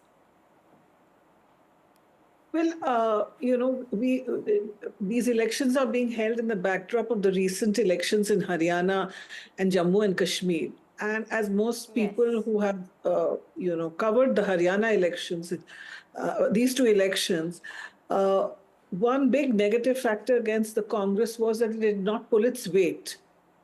It did not pull its weight in these two states. Secondly, it did not fight unitedly. Now, in Maharashtra, where if we go by the results of the recent Lok Sabha elections, it is the Congress, the NCP, and the Uddhav Thackeray group that should have the upper hand. But are they contesting, in a united fashion? B, in the sharing of seats, is the Congress willing to concede to the other parties their proper place? All these factors are very important. The Maharashtra elections are particularly important because it's commercially the most significant part of the country. It is also one of our largest states after Uttar Pradesh and Bihar. While on paper, certainly, I think the Congress, NCP, and Uddhav Thackeray group have an edge over the BJP, Ajit Pawar, Shinde Sena group. Also because Ajit Pawar himself is people who know the party well know that Ajit Pawar is in an in-between stage. He doesn't quite know still whether he should remain with the BJP group or whether he should cross over to the other side. Okay. But ma'am, okay, what gives the BJP the confidence with Amit Shah now saying that the BJP will win at least 50% of seats in Mumbai and Konkan regions? These are important areas, of course, important regions that, of course, are being discussed. And we do understand Konkan has been the traditional stronghold of an undivided Shiv Sena. But what gives the BJP this confidence? Well, there are some things that give the BJP confidence, which its opponents feel, which as a journalist I should not talk about publicly. But the fact of the matter is that the BJP does work harder. The BJP works on the ground. It's, it micromanages its elections. That is something that the other side has to learn from. And as I said right at the start, with my caveat was that though they should win, we have the example of the Haryana elections before us, which the Congress was meant to win. Everything on paper suggested they should win, but they lost that election. And even Jammu and Kashmir, we saw that the Congress should have done far better in the Jammu region. But it did not pull its weight. So therefore, I added those caveats, but I said that on paper, things are better for, the Congress, NCP, Uddhav Thackeray group. It's for them to make that into a reality. Well, yes, once they are able to iron out their differences, I mean, that is what is required here, Vasudha, isn't it? I mean, and ma'am, we think that what needs to be said must be said. I mean, you rightly pointed out that the BJP, of course, works hard. on the ground, and that is what it's trying to do here in Maharashtra elections also. I mean, it was quite a surprise in Haryana elections. All the pollsters had predicted a victory for the Congress in Haryana. But yes, the BJP did manage to,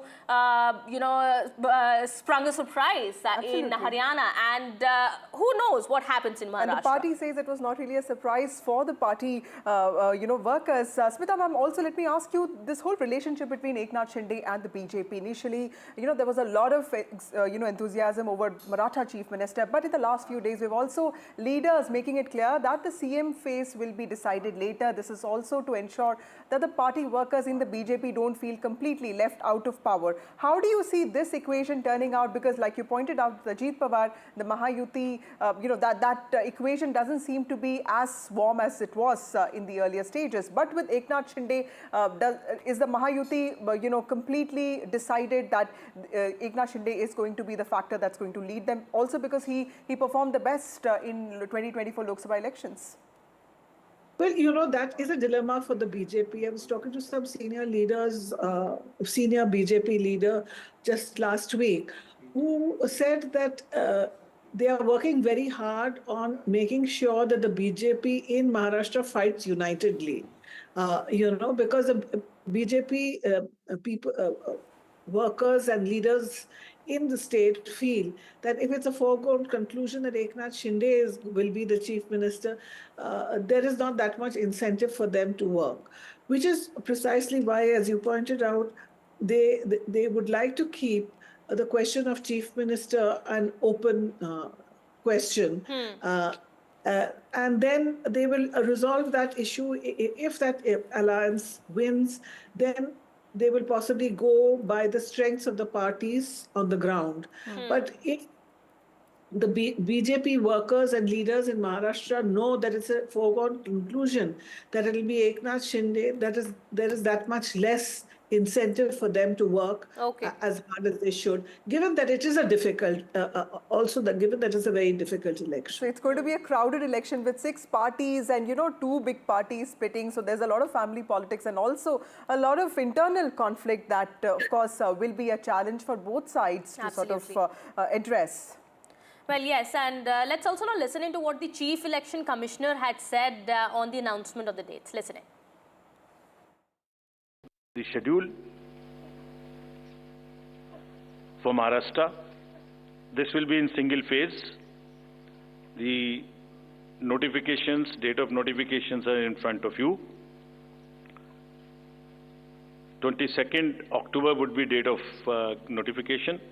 Last date of making nomination would be 29th October. Scrutiny on 30th October. And last date for withdrawal 4th, and date of poll in Maharashtra would be 20th 11. Counting would be on 23rd 11 24, and you will notice that date of poll is Wednesday. Now, friends, coming to Jharkhand, schedule would be like this. Jharkhand would be in 2 phases. The date of poll, first phase would be on, date of poll would be on 13th November, and the second phase would be along with Maharashtra on 20th November. So the date of issue of notification for Jharkhand phase 1 would be 18th, and for phase 2 would be 22nd along with Maharashtra. Nominations for phase 1 would be till 25th of October, and for phase 2 29th. This slide we will share with everyone. And date of poll would be 13th November and 20th November, both Wednesdays. And date of counting would be 23rd 11, that is Saturday. After its Haryana defeat, the Congress party had raised a lot of serious allegations on the working of the EVMs, suggesting and claiming and charging that the batteries of the EVMs had been manipulated, which also led to its defeat. Today, the CEC Rajiv Kumar actually clarified on this. Let's listen into what he said. EVM के बारे में आपने फिर से पूछा.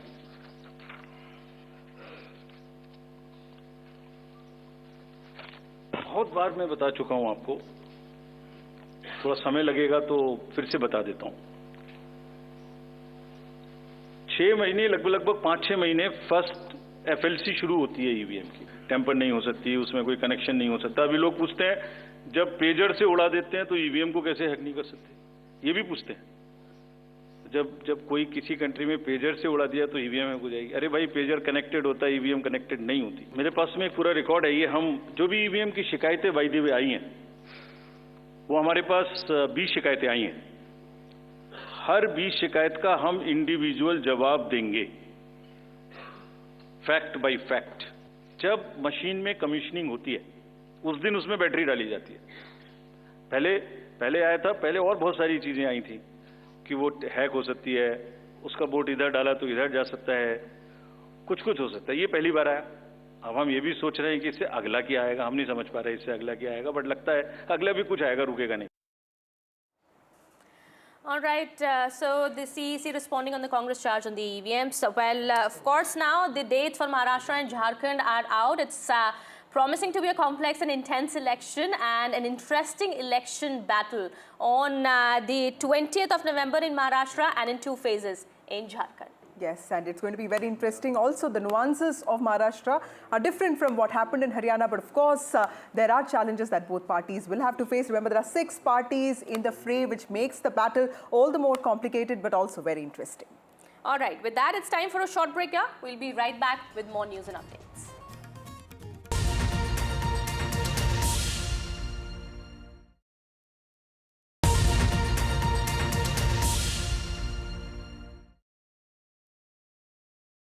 New day, new show, a new experience. Start your day with the news, not views. We bring you stories that matter and impact your life. News that informs and keeps you ahead. From Maximum City, Mumbai, to the seat of power, Delhi, NDTV brings you the best breakfast show. Breakfast news on NDTV, 8 a.m. every day. I've been reporting on all issues big and small from Andhra Pradesh, Telangana, rest of South India, bringing you all the action, all that you need to know, all that you want to know. The energy of Maximum City is infectious. I bring in that energy in our news coverage from financial capital Mumbai. India's IT capital is always buzz. It's literally a city that never sleeps. And I keep you ahead on all the Bengaluru buzz. Covering from the southernmost part of India over the last 23 years, I bring in-depth and 360-degree coverage from the Dravidian heartland. The land of Mishti is also known for its bitter politics. I have seen much water flow under the Howrah Bridge, covering Bengal in all its vivid colors. In a world of shifting power dynamics, India stands tall as a global force. Join us at the NDTV World Summit 2024, where Prime Minister Narendra Modi will unveil his transformative vision for the India century. Be a part of a summit of thought leaders and visionaries, shaping the world's future. NDTV World Summit, October 21st and 22nd on the NDTV network. Stay informed and entertained with the new and updated NDTV News app. You can watch all our channels live, listen to podcasts, read breaking and exclusive news from around the world and more. Download the NDTV app today.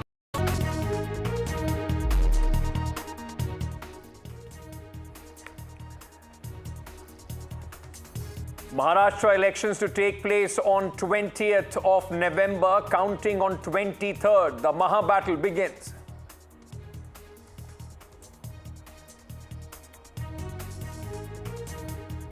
Jharkhand to vote in 2 phases on 13th and 20th. Results also on 23rd. Congress announces poll observers for Maharashtra and Jharkhand. BJP poll body meeting on Maharashtra tomorrow. Prime Minister to attend the BJP Jharkhand CEC meeting today. Baba Siddiqui murder probe. Now police finds bag with guns. Cops established link to Salman Khan house firing case as well. Foreign Minister S. Jaishankar arrives in Pakistan for the SCO summit.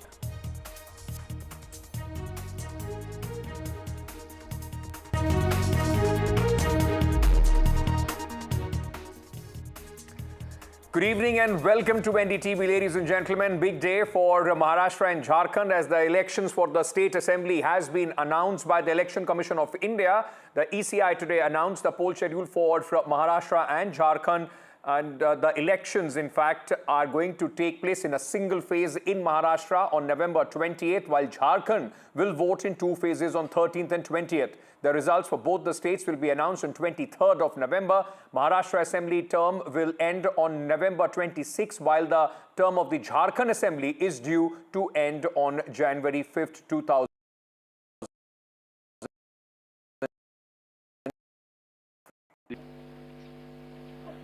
For Maharashtra, this will be in single phase. The notifications, date of notifications are in front of you. 22nd October would be date of notification. Last date of making nomination would be 29th October. Scrutiny on 30th October. And last date for withdrawal 4th, and date of poll in Maharashtra would be 20th 11. Counting would be on 23rd 11 24, and you will notice that date of poll is Wednesday. Now, friends, coming to Jharkhand, schedule would be like this. Jharkhand would be in two phases. The date of poll, first phase would be on, date of poll would be on 13th November, and the second phase would be along with Maharashtra on 20th November. So the date of issue of notification for Jharkhand phase 1 would be 18th, and for phase 2 would be 22nd along with Maharashtra. Nominations for phase 1 would be till 25th of October, and for phase 2, 29th. This slide we will share with everyone. And date of poll would be 13th November and 20th November, both Wednesdays. And date of counting would be 23rd 11, that is Saturday. Now, after the Haryana results, some questions were raised as far as the Congress party is concerned on the EVMs. Now, the Election Commission today, while announcing the dates, were asked questions about the EVM, the faulty EVM charge of the Congress party, and the Election Commission has rejected that charge. In fact, the Election Commission said EVM tampering is impossible, EVM battery is sealed, and the CEC gave a detailed response on the battery issue that was raised by the Congress party. Listen in. EVM के बारे में आपने फिर से पूछा।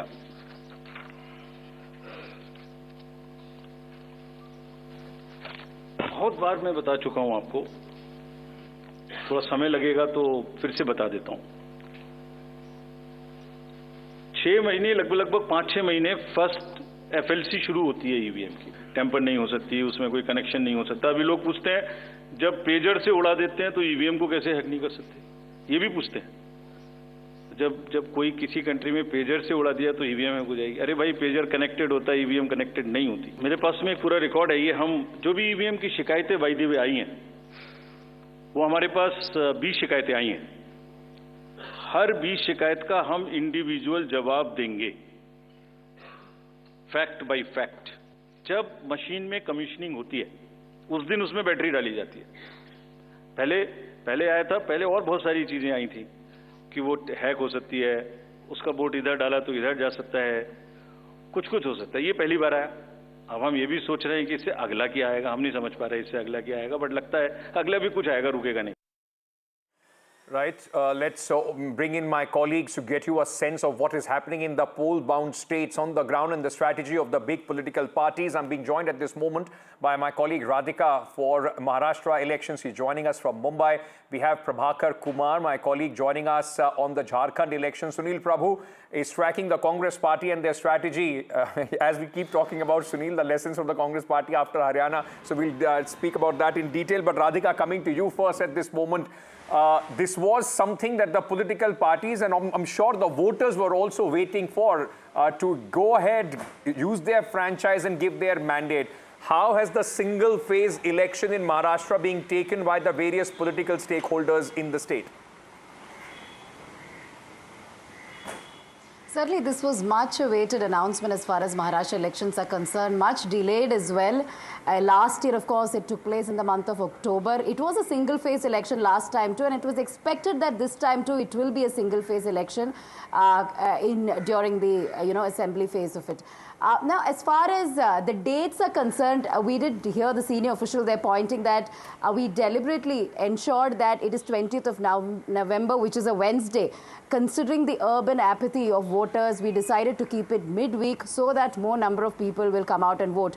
Will that happen? That remains to be seen, but perhaps the number of voter turnout might increase as a result of it being a Wednesday and it being a single-phased election as well. It's going to be interesting, Ankit, as we've been, talking about Maharashtra's ups and downs and twists and turns over the last 5 years. You are also here to cover the 2019 fiasco, post the election results came out, how Uddhav Thackeray went out and joined hands with the unlikely partners, Congress and the NCP. Devendra Fadnavis becoming CM for that one day and then, resigning from that post because he didn't have the numbers, and then of course the MVA government formation happening, and then it didn't stop there. 2.5 years later, Shiv Sena split, and then NCP split. It was the collapse of MVA government, Mahayuti government formation happening. So now from 4 parties, 6 parties, and lot of splinter parties there. Split parties there. So it is identity and prestige battle as far as Sena and the NCP are concerned for Sharad Pawar as well as Uddhav Thackeray. We did see legal battle happening in the courts. Of course, Election Commission giving both Eknath Shinde and Ajit Pawar the real symbol and the name. But Lok Sabha elections did turn out different, and Mahayuti did suffer a setback there, and it has given a boost to the MVA. But now seat sharing equations, seat sharing discussions happening, a lot of huddle there. We'll have to see, if there will be differences ironed out, because we're talking about 288 seats. That's of course, right. Lok Sabha 48, but here more seats, more equations, more candidates to be decided.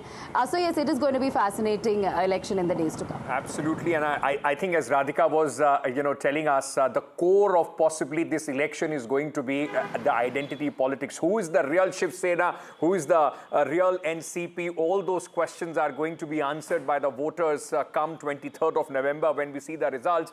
Prabhakar, coming to you for a view on Jharkhand at this moment. Aishwarya, our colleague, is also joining us to give us a sense of the BJP important CEC meeting, in fact, of the Bharatiya Janata Party for Jharkhand also. But before I go to Aishwarya, Prabhakar, two-phase election, it's been down early, at least in terms of, from 5 phases, it has come down to 2 phases as far as Jharkhand is concerned. But is the election this time, a straight fight? And with what has happened in the last few months, with Hemant Soren being imprisoned, coming back, becoming the chief minister again, Champai Soren leaving, tribal versus non-tribal, outsiders, insiders, too many issues revolving around in Jharkhand.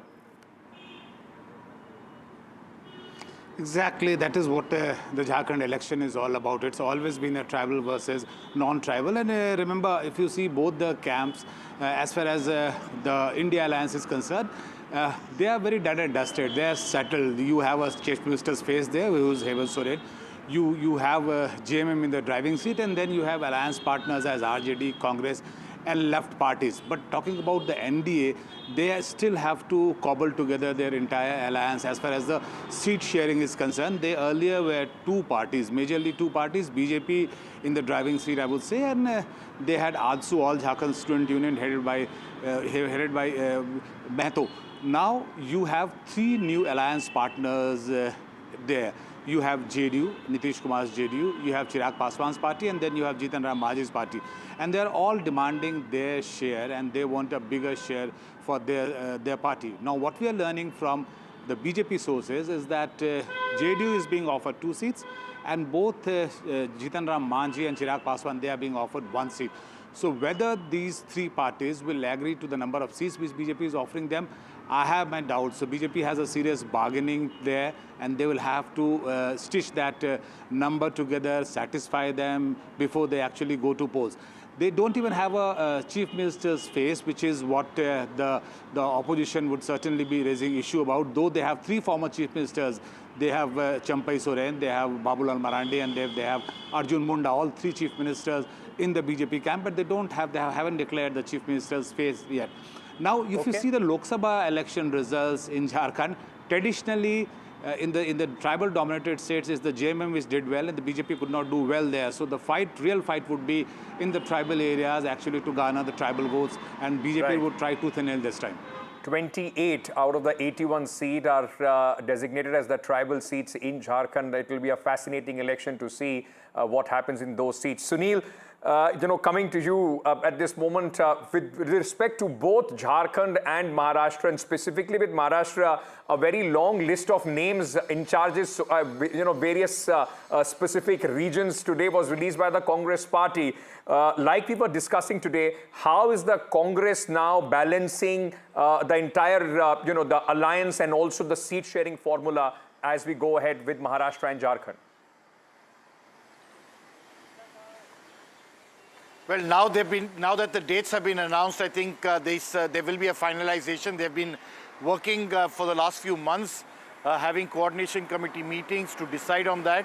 I think 3 important points that the Congress has done, as you rightly said, a little bit of retweaking and re-strategizing after learning from Haryana. They put senior observers for 4 different regions of Maharashtra, also to overlook it as 2 important election observers, from Mukul Vasnik to others, to give a overview and see that they don't make the same mistakes as they did in Haryana. What was the problem with Haryana?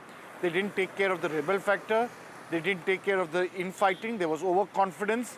And more importantly, they didn't have the unity of opposition forces. And I think those lessons are now going to be ensured that they won't be making those same mistakes in Maharashtra, or for that matter in Jharkhand. And that's the reason why the Congress held that meeting yesterday. They are expected back on the 17th here in Delhi. Right. And hopefully in the next few days, things will be finalized for the Congress in terms of seat sharing with the Shiv Sena, Uddhav Thackeray, as well as Mr. Sharad Pawar, because I think, as we've been pointing out, winnability is the criteria. Mr. Sharad Pawar is usually very good at deciding the winnable seats, and he takes less, but his strike rate is much higher. The Congress always says that we get the worst seats, and yet we attempt to get whatever we can do. So that's the backdrop in those 288 seats. Absolutely, but the winnability or the strike rate for the Congress party became much better in the Lok Sabha elections with the Shiv Sena, which fought the number of seats and could not win as many as they were hoping, at least in the Lok Sabha elections. And it will be interesting to see, of course, because it's less than a month to go. And Aishwarya, less than a month to go for Jharkhand. 13th is the first phase of polling. When are we expecting the names of the candidates to roll out, the big strategy points for the BJP to be rolled out for both Jharkhand and Maharashtra?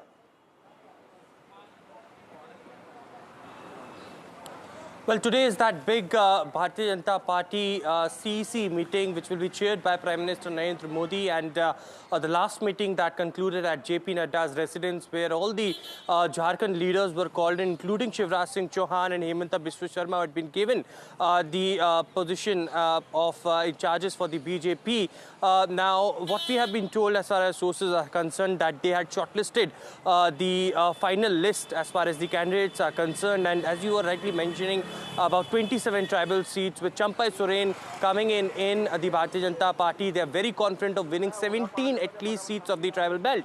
Apart from it, the leaders were campaigning for so long, including Shivraj Singh Chauhan and Himanta Biswa Sharma in Jharkhand itself, and therefore the reason perhaps the Jan Parivartan rally and the policies that the BJP is going to bring as far as giving 2,100 rupees to every woman in every family of Jharkhand is something that is garnering the support. And while Shivraj Singh Chauhan, we spoke to him just a few days back, and the leaders like Sanjay Seth and Arjun Munda, who were clearly stating that when these leaders were there in the state, they had gained a lot of support, and this time certainly BJP is looking forward to win these elections as well. But today, as I mentioned, in a short while from now, Prime Minister Narendra Modi, along with Defence Minister Rajnath Singh, Home Minister Amit Shah, and the senior leaders of the Bharatiya Janata Party will be there at the quarters for the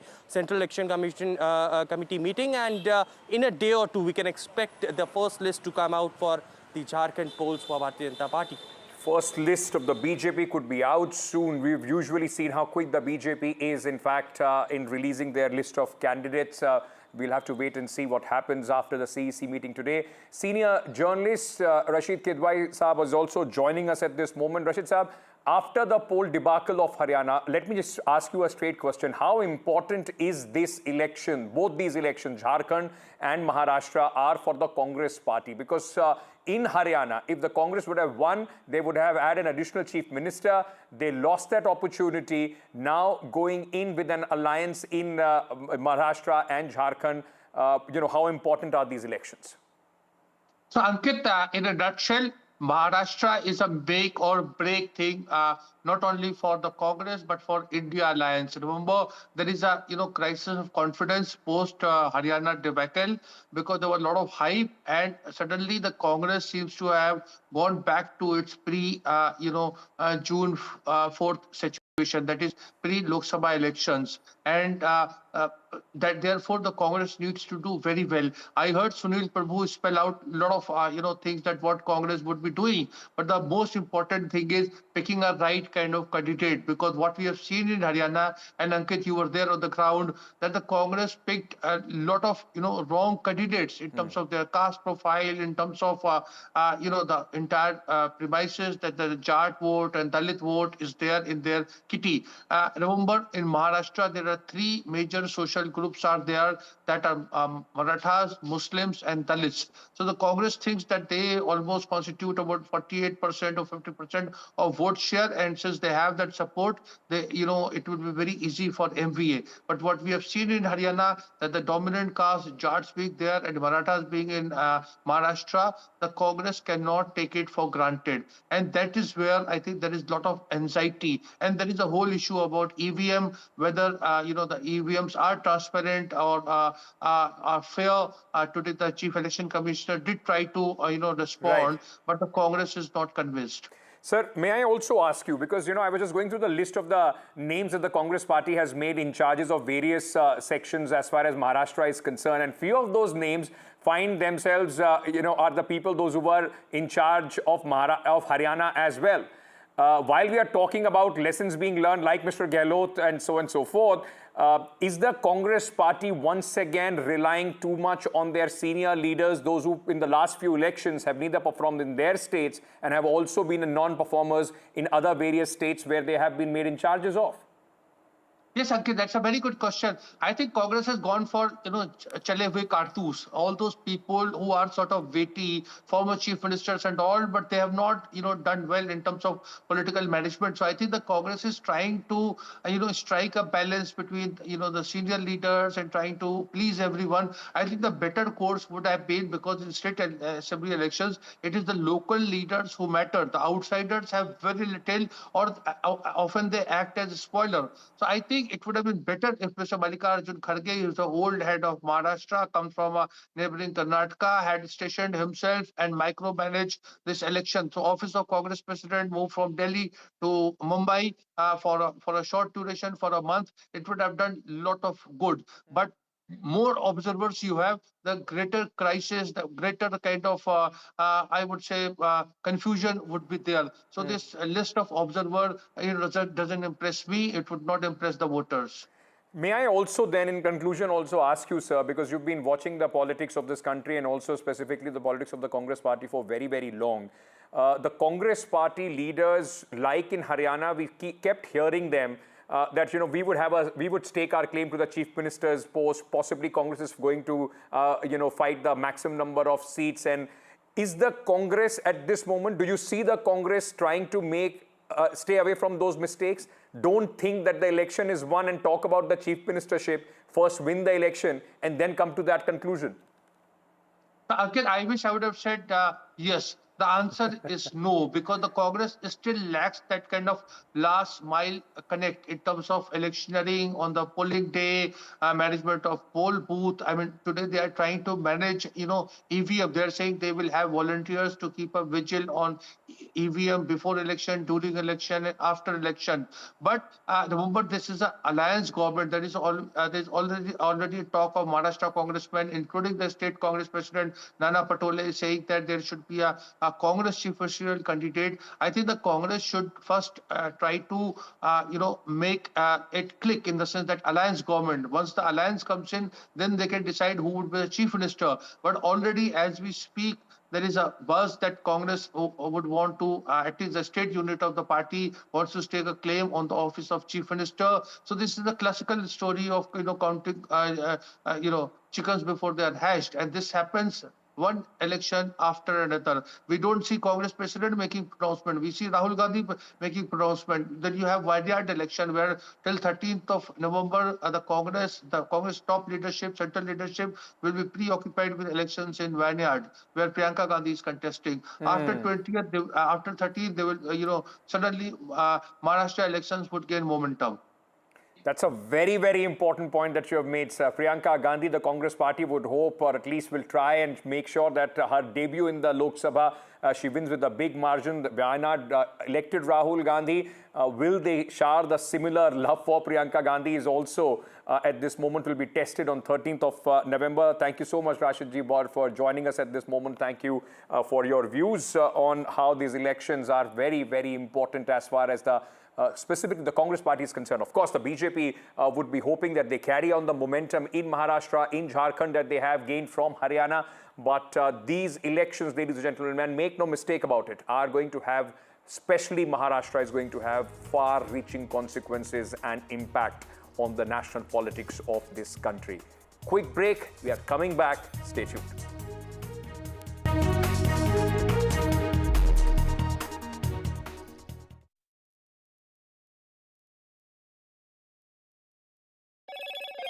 Hello, Moto.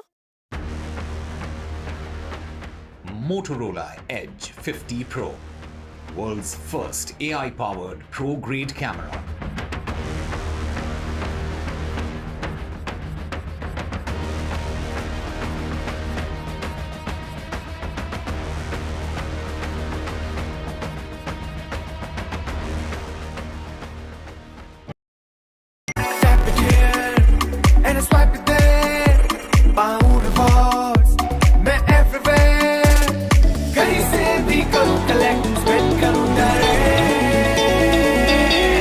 Download any single ID partner app, link your card and earn reward with top brand. Get it free with single ID. I've been reporting on all issues big and small from Andhra Pradesh, Telangana, rest of South India, bringing you all the action, all that you need to know, all that you want to know. The energy of Maximum City is infectious. I bring in that energy in our news coverage from financial capital Mumbai. India's IT capital is always buzz. It's literally a city that never sleeps. And I keep you ahead on all the Bengaluru buzz. Covering from the southernmost part of India over the last 23 years, I bring in-depth and 360-degree coverage from the Dravidian heartland. The land of Mishti is also known for its bitter politics. I have seen much water flow under the Howrah Bridge, covering Bengal in all its vivid colors. In a world of shifting power dynamics, India stands tall as a global force. Join us at the NDTV World Summit 2024, where Prime Minister Narendra Modi will unveil his transformative vision for the India century. Be a part of a summit of thought leaders and visionaries, shaping the world's future. NDTV World Summit, October 21st and 22nd on the NDTV network. Stay informed and entertained with the new and updated NDTV News app. You can watch all our channels live, listen to podcasts, read breaking and exclusive news from around the world and more. Download the NDTV app today and get access to the best journalism and storytelling on your smartphone or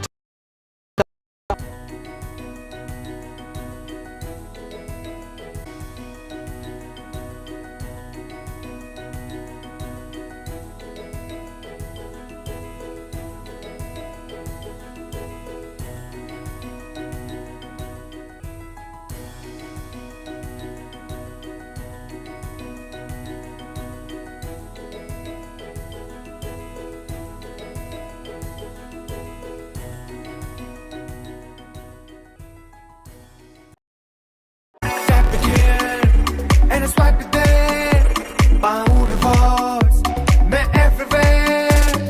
कहीं से भी करूँ collect, spend करूँ direct.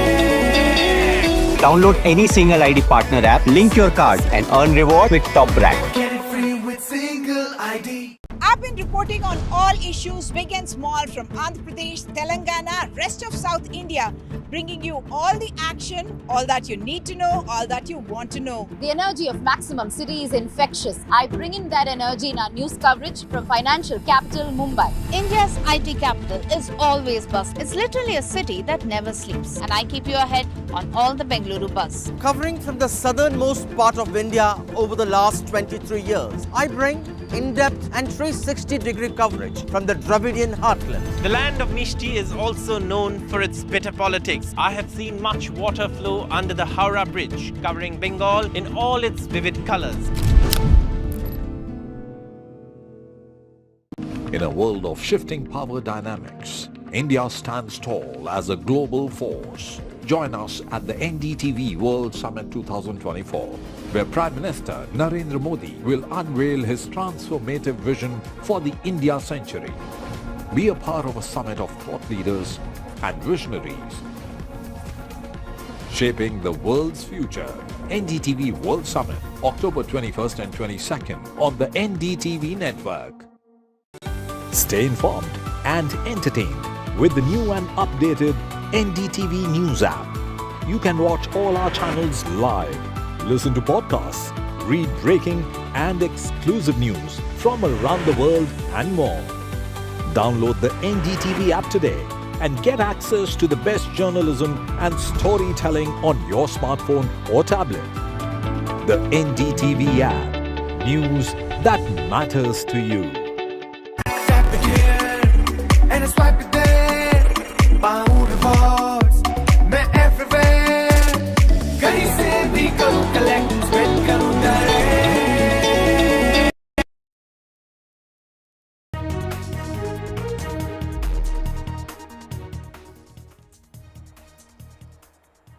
Welcome back. Now, Foreign Minister S. Jaishankar is in Islamabad. Jaishankar is in Pakistan for the SCO summit. The Minister for External Affairs arrived in Pakistan and is leading the Indian delegation there. Now, remember, this after a post-2019 first big-ticket visit that is taking place as far as Pakistan is concerned. The foreign minister, before leaving for Pakistan, said going for the SCO not to discuss India-Pakistan bilateral issues. Let me bring in my colleague Vishal, who's joining us with more details on this at this moment. Vishal, quite an important visit, though, at least at a time when, it's being by many seen as some sort of a beginning, at least, of some sort of ties between India and Pakistan, which were completely, in the freezer for a very long time. That's right, Ankit. So put it into perspective, this is the first time in the last 9 years almost that a foreign minister from India has visited Pakistan. That in itself is a big factor. This is not, as you mentioned, a bilateral visit. This is an SCO visit. SCO was founded by China and Russia more than a decade ago. Later, a lot of countries joined. India, Iran, Central Asian countries such as Kyrgyzstan, Kazakhstan have joined. So this is an assembly of a lot of leaders from Asian countries and a lot of powerful leaders as well. As far as India-Pakistan relations are concerned, this will be in focus, even though the leaders have said that they won't be speaking on bilateral terms. But the country has been preparing for it. There are restrictions all over the capital, Islamabad and Rawalpindi. Both these cities, both these neighboring cities are virtually in a lockdown state. A lot of the reports are coming which say that many ambulances and other services have been disrupted because so many leaders have come. And in the recent past, there have been many terrorist attacks in Pakistan, particularly in the last 2-3 weeks. So all of that is in focus as well. So it will be interesting to see when tomorrow the actual meeting happens and what the leaders go on to talk about, and whether or not India and Pakistan do speak about bilateral ties. Thank you, Vishal, for joining us with all those details on this big visit. In fact, at this moment, we'll keep tracking and getting you the latest from Pakistan. But a landmark deal between India and United States today for 31 Predator drones. India and United States have inked about 34,500 crore drone deal. Now, these are state-of-the-art drones that India is now planning to acquire. Massive boost for the armed forces. The Indian Navy is going to get the large chunk, 15 Sea Guardian drones. Air Force and Army will get 8 Sky Guardian drones each from the United States.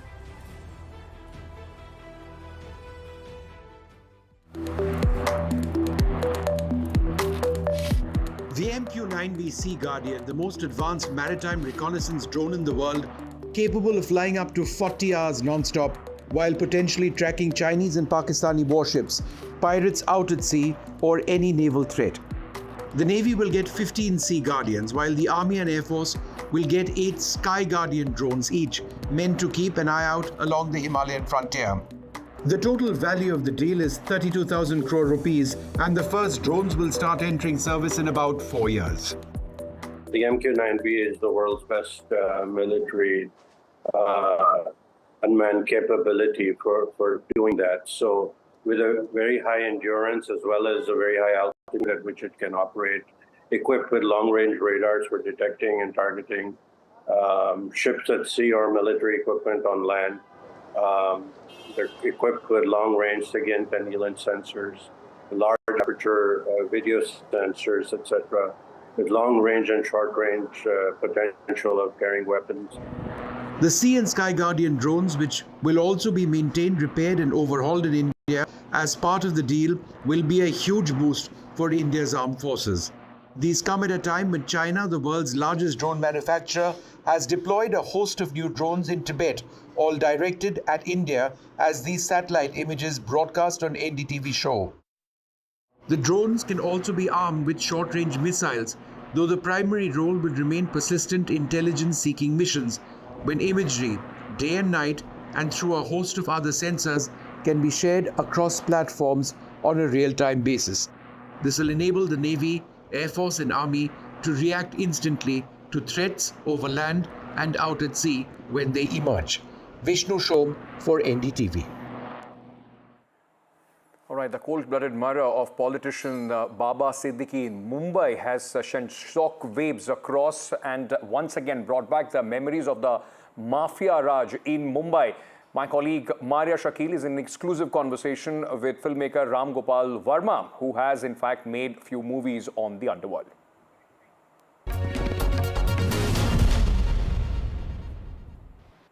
Filmmaker Ram Gopal Verma did not really hold himself back while sharing his thoughts on the recent murder, cold-blooded murder of politician Baba Siddiqui in Mumbai. In fact, Ram Gopal Verma put out a series of tweets also saying that the linkages that are being built comes across as ridiculous and unbelievable. The filmmaker is joining me live. Mr. Ram Gopal Verma, I appreciate your time here on NDTV. Your cryptic post after Baba Siddiqui's murder and the whole Friends of Salman Khan angle that they are being targeted by Lawrence Bishnoi gang has everybody guessing. What do you wish to convey with that tweet? Or should I say series of tweets? Yeah, I think, I meant it very clearly. There is nothing really cryptic about it. And it's everybody's knowledge exactly what happened on Saturday night. The point is, I think it's like in 90s, and I think the last time we heard about any underworld activities probably in 20 years back or maybe more than that, And suddenly when you think it's all calmed down, it won't happen, and out of the blue this hits, it's almost as if either you call it a resurgence or a new kind of an underworld. Because the past underworld was mostly operating in Bombay city, like if you talk about D Company or something.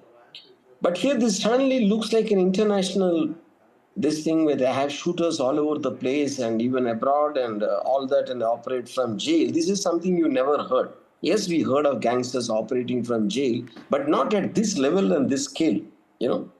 That a man can think, be somewhere like a queen bee or something and having a huge network of criminals working for him, I think is something which no one has ever heard before.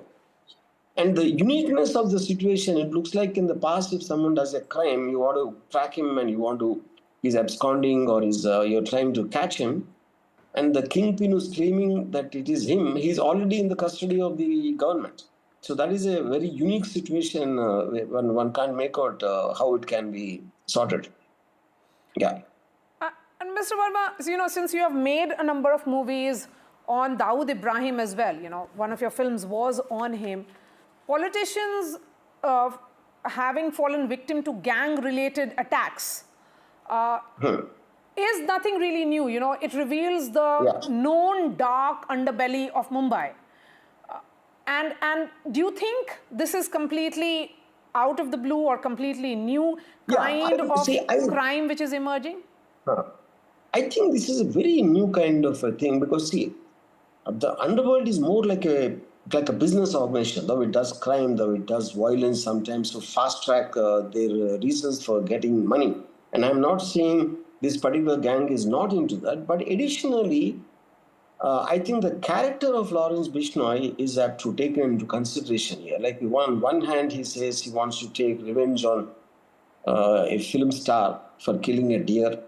And then he will say it could be extortion. Then he has got some patriotic fervor, like rumors of him helping the government to fight some rebels against the government. So I think there are many hats which this gang is wearing, which is not very, unlike the earlier gangs, what you were just talking about. So I think, and if you look at it because of the social media phenomena, he's gathering quite a lot of attention. To give an example, I have 6 million followers, and I put a tweet about him, and it got nearly 6 million views. And that just is an indication of what kind of interest he rose in the public's mind. Yes, the public are always fascinated with Johns, which is the reason we make films and all that. So I think he's almost getting a cult following, which is a very, very new thing, which I don't think I've ever experienced something like that. And, there is something unique about your phrasing as well. You have said that is this animal love at its peak or God playing a weird joke? Yeah. See, no, the point is, like I mentioned in the tweet, if someone writes a story like this and he'll be kicked out of the industry because of the ridiculousness, but they say truth is stranger than fiction.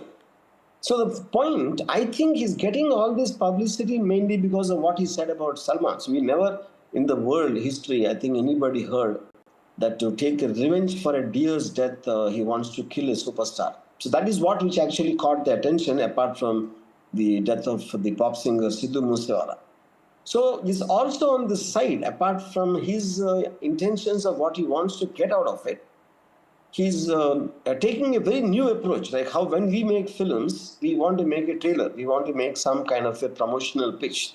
So I think he's building up his gang with all these, what do you call, outrageous kind of claims and statements. Whether he means it or not is not the point, but it is working for him to get popular at least.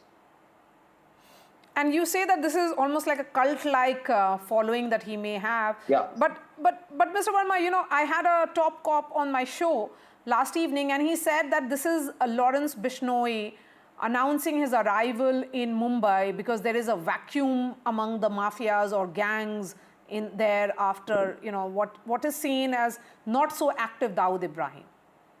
Yeah, I think, like earlier mentioned, the D Company used to operate primarily only in Bombay, never. So this guy seems to be all over the place. You hear about him in Punjab to Haryana to somewhere, and then, of course, what happened in Bombay and then Canada. Somebody being killed in Canada, this Punjab Khalistan Pro guy. So I think it looks like he's spread over across all over. It is not limited to one certain place. you know. And I think his operation style is very different compared to the gangs of 90s and 2000s. Yeah. He's almost like half becoming a cult leader. That's what I'm trying to say. His personality, the way he speaks on TV, you'll obviously get attracted to a man who speaks like that, you know. So I think that is a very different thing. If you look at it, you never heard Dawood Ibrahim speak. Very rarely you hear gangsters speak and trying to make a style statement. It's almost like he's making a style statement. That is, I mean, I know it sounds ridiculous for me to say that about a gangster, but that is the nearest I can explain and I can think about it. Yes, we certainly do not wish to glorify him. But Mr. Ramgopal Verma, my question is also that, you know, what's becoming evident here is that politicians, mafias, Bollywood, everything seems to be intertwined or having some linkages. Would you also say, have you in past faced live threats? Because, you know, what played out... I mean, see, I never did, actually. I mean, in fact, because of the films I made, Satya and company, those guys kind of used to like me. I don't know whether to take that as a compliment, you know. So I personally, myself, have never received threats from the underworld. But coming back to this, I don't believe in today's time, if we saw a lull in the last 20 years, nothing like this happened. Because I think the underworld is also patronized by businessmen, by some film industry people, and they're kind of mixed up. And that kind of a bondage has gone completely, it disappeared in the last 20 years, you know. So I don't think any legitimate businesses and legitimate politicians want to take the help of the underworld to sort out their problems. Because of that, I think this is more towards a cult, building a cult. It's like, you know, I want to get justice for something, or he's acting like a vigilant, and at some point of time is bringing religion of the Bishnoi. And I think there's multiple hats he's wearing. You don't know exactly how to pinpoint to call it an underworld gang. I don't think it is that. And is this real life sensational murder, does it make you really think as to, is it about law and order situation? What has gone wrong with your city, the city that you love so much, and the city where you work? Yeah. See, I mean, the point for me is, in such a large country and so many, it's not like anywhere in the world they could stop crime forever. Even in an advanced country like US also, it happens, you know. So I think every once in a while something unexpected like this comes, and by being unpredictable, it can throw the entire system out of gear, because they're not prepared for a man like this, how to deal with him, you know. So I hope that it will be tackled, though I see it is not going to happen in the short time. You know, I don't think it's going to happen, because you have to change a lot of things, and so many institutions have to come together to tackle this. And then the whole him bringing the communal card and X and Y and everything, I feel it's going to be there for some time.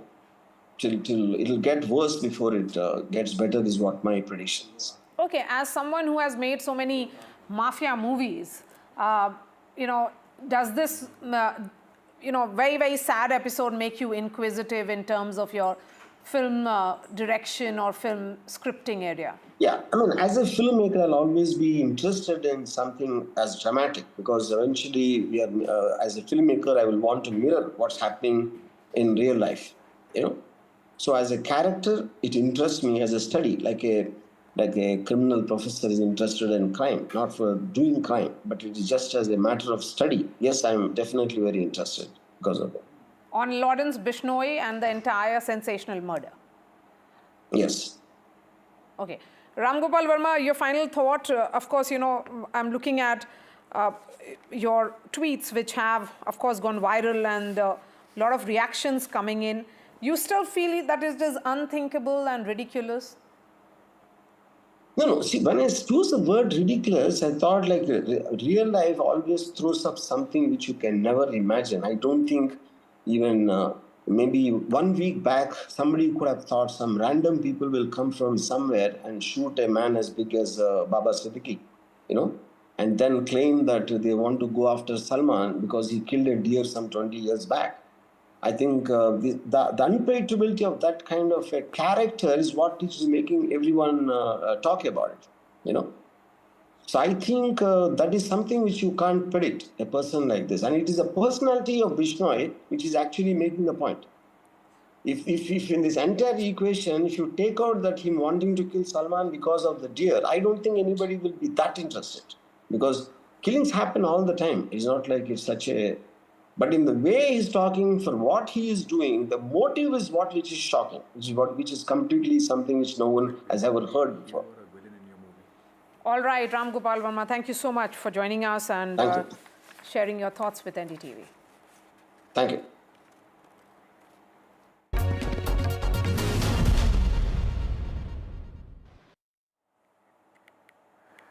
All right, that was Ram Gopal Verma talking to my colleague Maria Shakil. Now moving on, in fact, India on Monday asked Canadian diplomats in New Delhi to leave the country by Saturday after Ottawa said it was investigating Indian ambassador and other diplomats as persons of interest for the killing last year of Sikh separatist leader.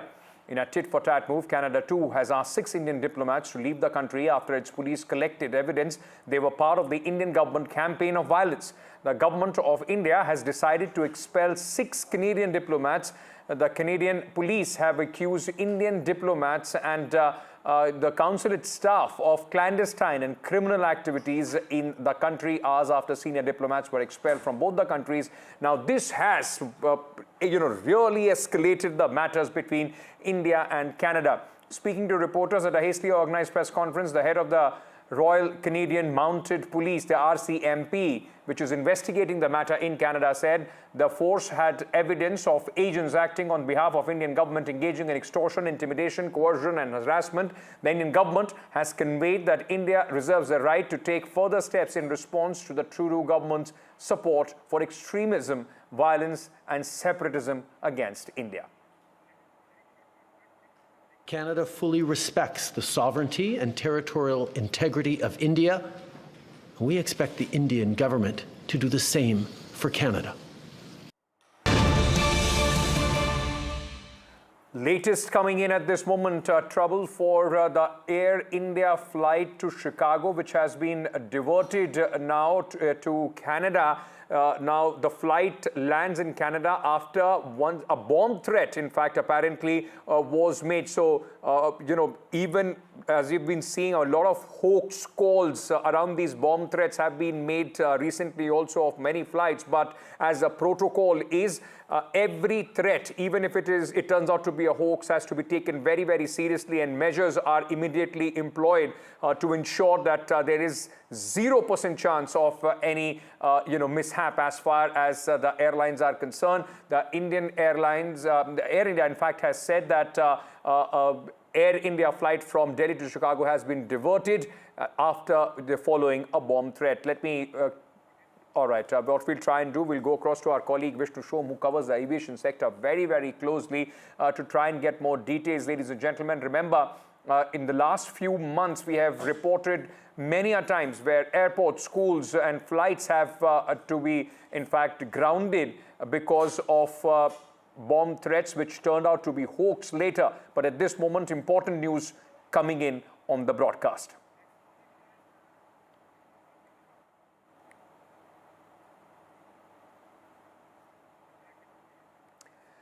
So news coming in, Indian Airlines Air India flight, in fact, which was on its way to Chicago, United States, was diverted to Canada, has landed now. And at this moment, all the various necessary steps are being taken, are conducted to ensure that this threat which was made on this flight to in fact check all the possible angles as far as this flight is concerned. Remember, all these threats are taken very, very seriously. At this moment, what we know is that as a precautionary measure, this Air India flight has landed in Canada.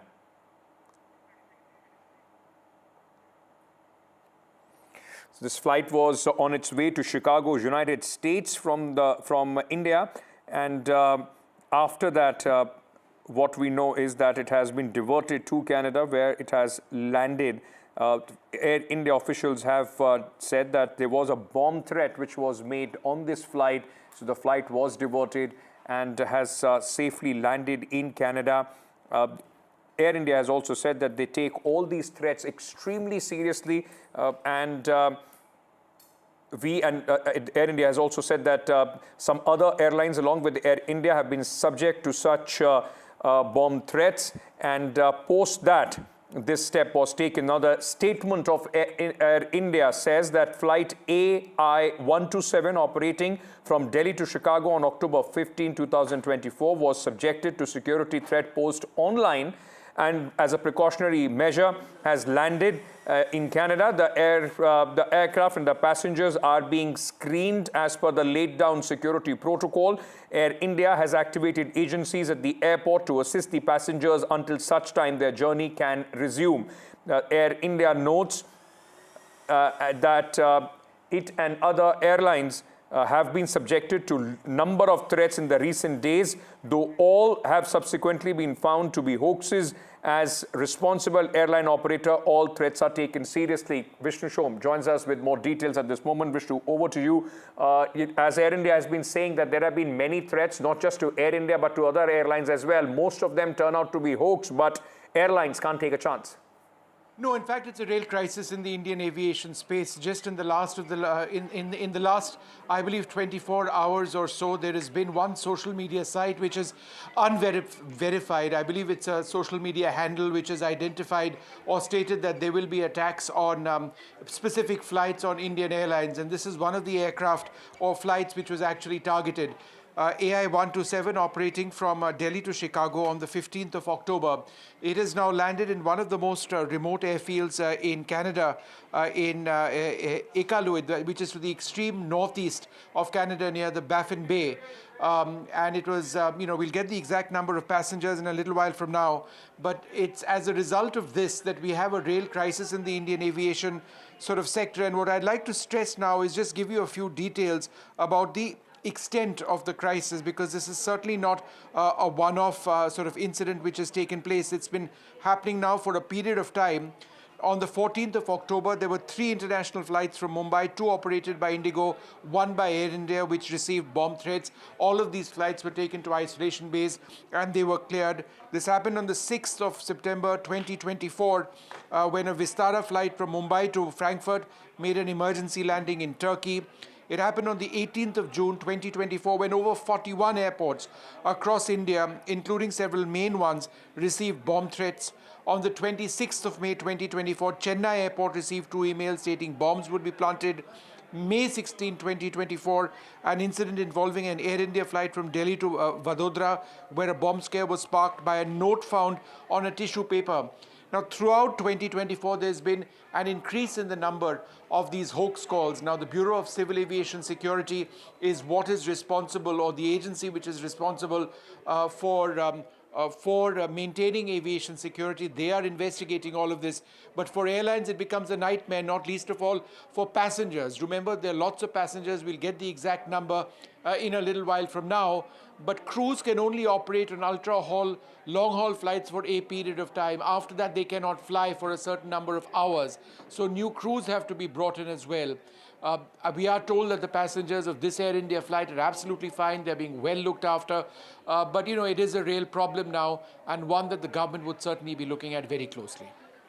All right, Vishnu, in fact, reporting there, not just this threat, but, others as well. Vishnu, very quickly, just for the benefit of our viewers, what are the penal provisions? Because this has, as you said, is becoming a huge headache as far as the airlines are concerned.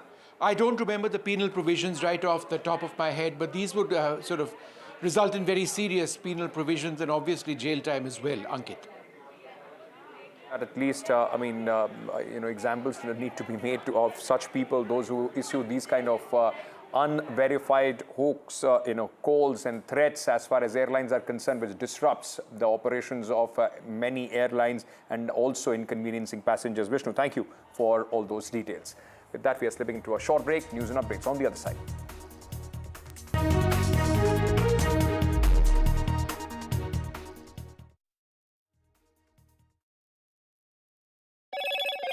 Hello, Moto. Motorola Edge 50. I've been reporting on all issues big and small from Andhra Pradesh, Telangana, rest of South India, bringing you all the action, all that you need to know, all that you want to know. The energy of Maximum City is infectious. I bring in that energy in our news coverage from financial capital Mumbai. India's IT capital is always buzz. It's literally a city that never sleeps. And I keep you ahead on all the Bengaluru buzz. Covering from the southernmost part of India over the last 23 years, I bring in-depth and 360-degree coverage from the Dravidian heartland. The land of Mishti is also known for its bitter politics. I have seen much water flow under the Howrah Bridge, covering Bengal in all its vivid colors. In a world of shifting power dynamics, India stands tall as a global force. Join us at the NDTV World Summit 2024, where Prime Minister Narendra Modi will unveil his transformative vision for the India century. Be a part of a summit of thought leaders and visionaries, shaping the world's future. NDTV World Summit, October 21st and 22nd on the NDTV network. Stay informed and entertained with the new and updated NDTV News app. You can watch all our channels live, listen to podcasts, read breaking and exclusive news from around the world and more. Download the NDTV app today and get access to the best journalism and storytelling on your smartphone or tablet. The NDTV app. News that matters to you.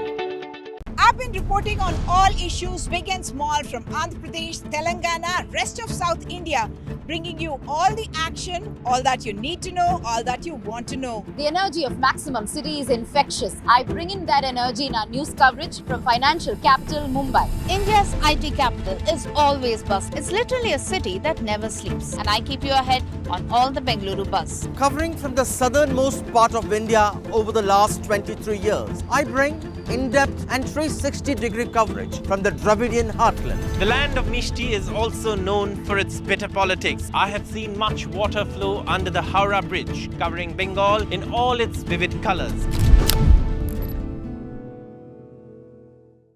In a world of shifting power dynamics, India stands tall as a global force. Join us at the NDTV World Summit 2024, where Prime Minister Narendra Modi will unveil his transformative vision for the India century. Be a part of a summit of thought leaders and visionaries, shaping the world's future. NDTV World Summit, October 21st and 22nd on the NDTV network. Stay informed and entertained with the new and updated NDTV News app. You can watch all our channels live, listen to podcasts, read breaking and exclusive news from around the world and more. Download the NDTV app today and get access to the best journalism and storytelling on your smartphone or tablet. The NDTV app. News that matters to you. I've been reporting on all issues big and small from Andhra Pradesh, Telangana, rest of South India, bringing you all the action, all that you need to know, all that you want to know. The energy of Maximum City is infectious. I bring in that energy in our news coverage from financial capital Mumbai. India's IT capital is always buzz. It's literally a city that never sleeps. And I keep you ahead on all the Bengaluru buzz. Covering from the southernmost part of India over the last 23 years, I bring in-depth and 360-degree coverage from the Dravidian heartland. The land of Mishti is also known for its bitter politics. I have seen much water flow under the Howrah Bridge, covering Bengal in all its vivid colors.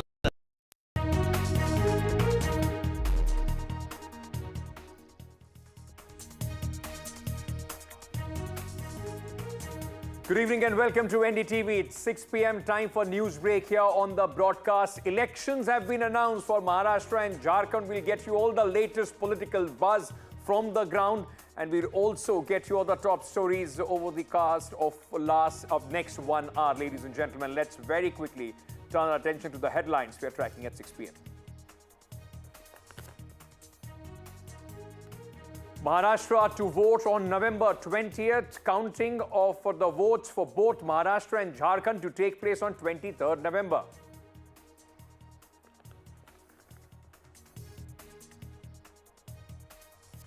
Voting in Jharkhand on November 13th and 20th in 2 phases.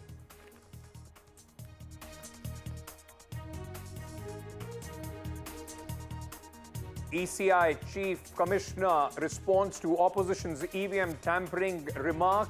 CEC draws parallel with pagers, says pagers are linked and can be tampered, but not the EVMs. They are 100% foolproof. Congress announces poll observers for Maharashtra and Jharkhand. BJP poll body meeting on Maharashtra tomorrow. Maharashtra Chief Minister announces Diwali bonanza for BMC workers, hours ahead of the poll dates.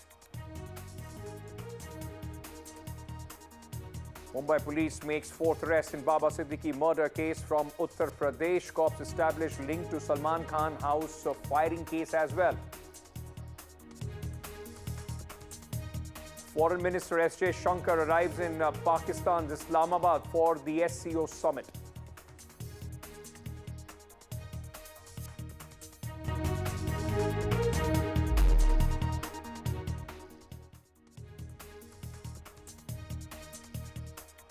Long wait for the date of Jharkhand and Maharashtra elections is over, ladies and gentlemen. The Election Commission of India today announced the dates for Jharkhand and Maharashtra elections. Important announcements were made today.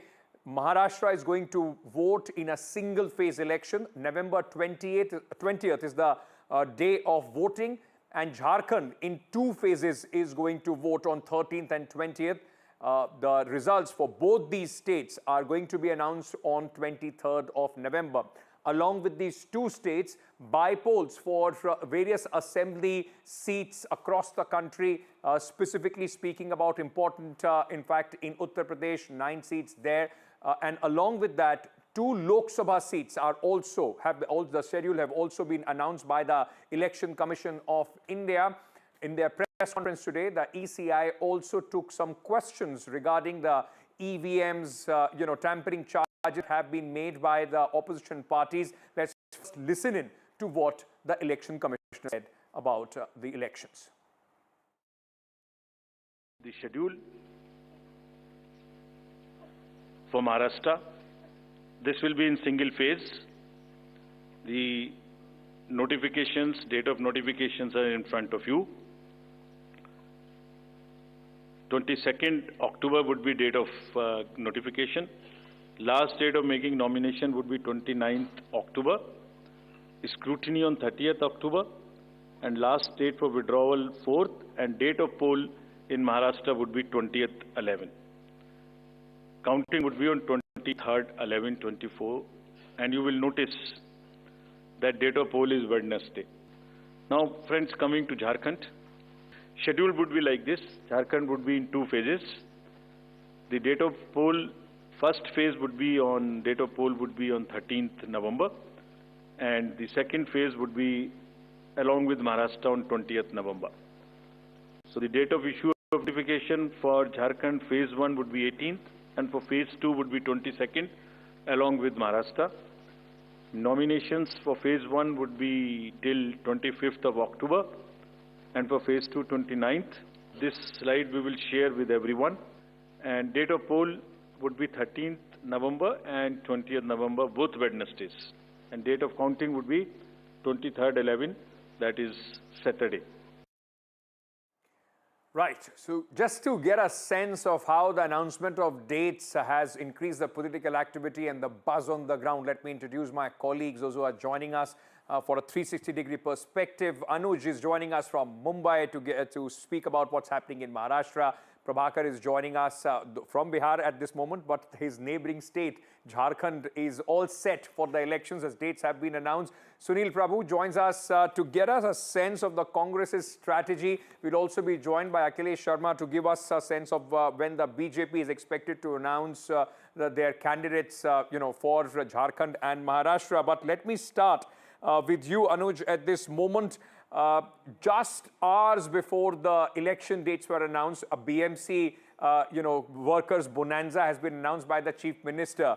The Mahayuti government going all out with one announcement after another, from free toll to the Larki Behan, Yojana, and now to the bonanza for the BMC workers. They are hoping that every other issue is tapered off with all these announcements, aren't they? The Mahayuti government is trying to salvage as much as they can in the last few days. If you talk about it since the Lok Sabha elections, it was kind of a reality check to the Mahayuti government when it faced, a huge defeat, especially when you talk about the Bharatiya Janata Party.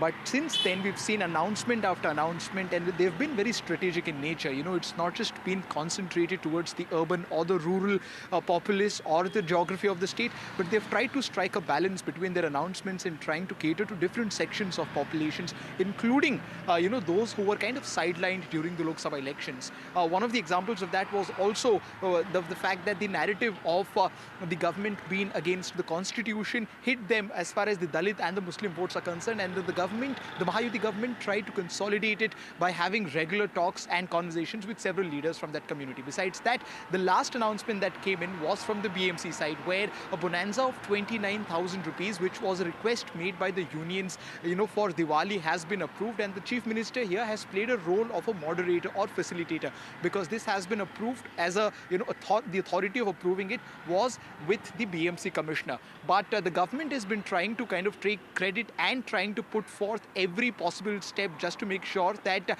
they are in the best possible position before the MCC kicks in as far as the election is concerned.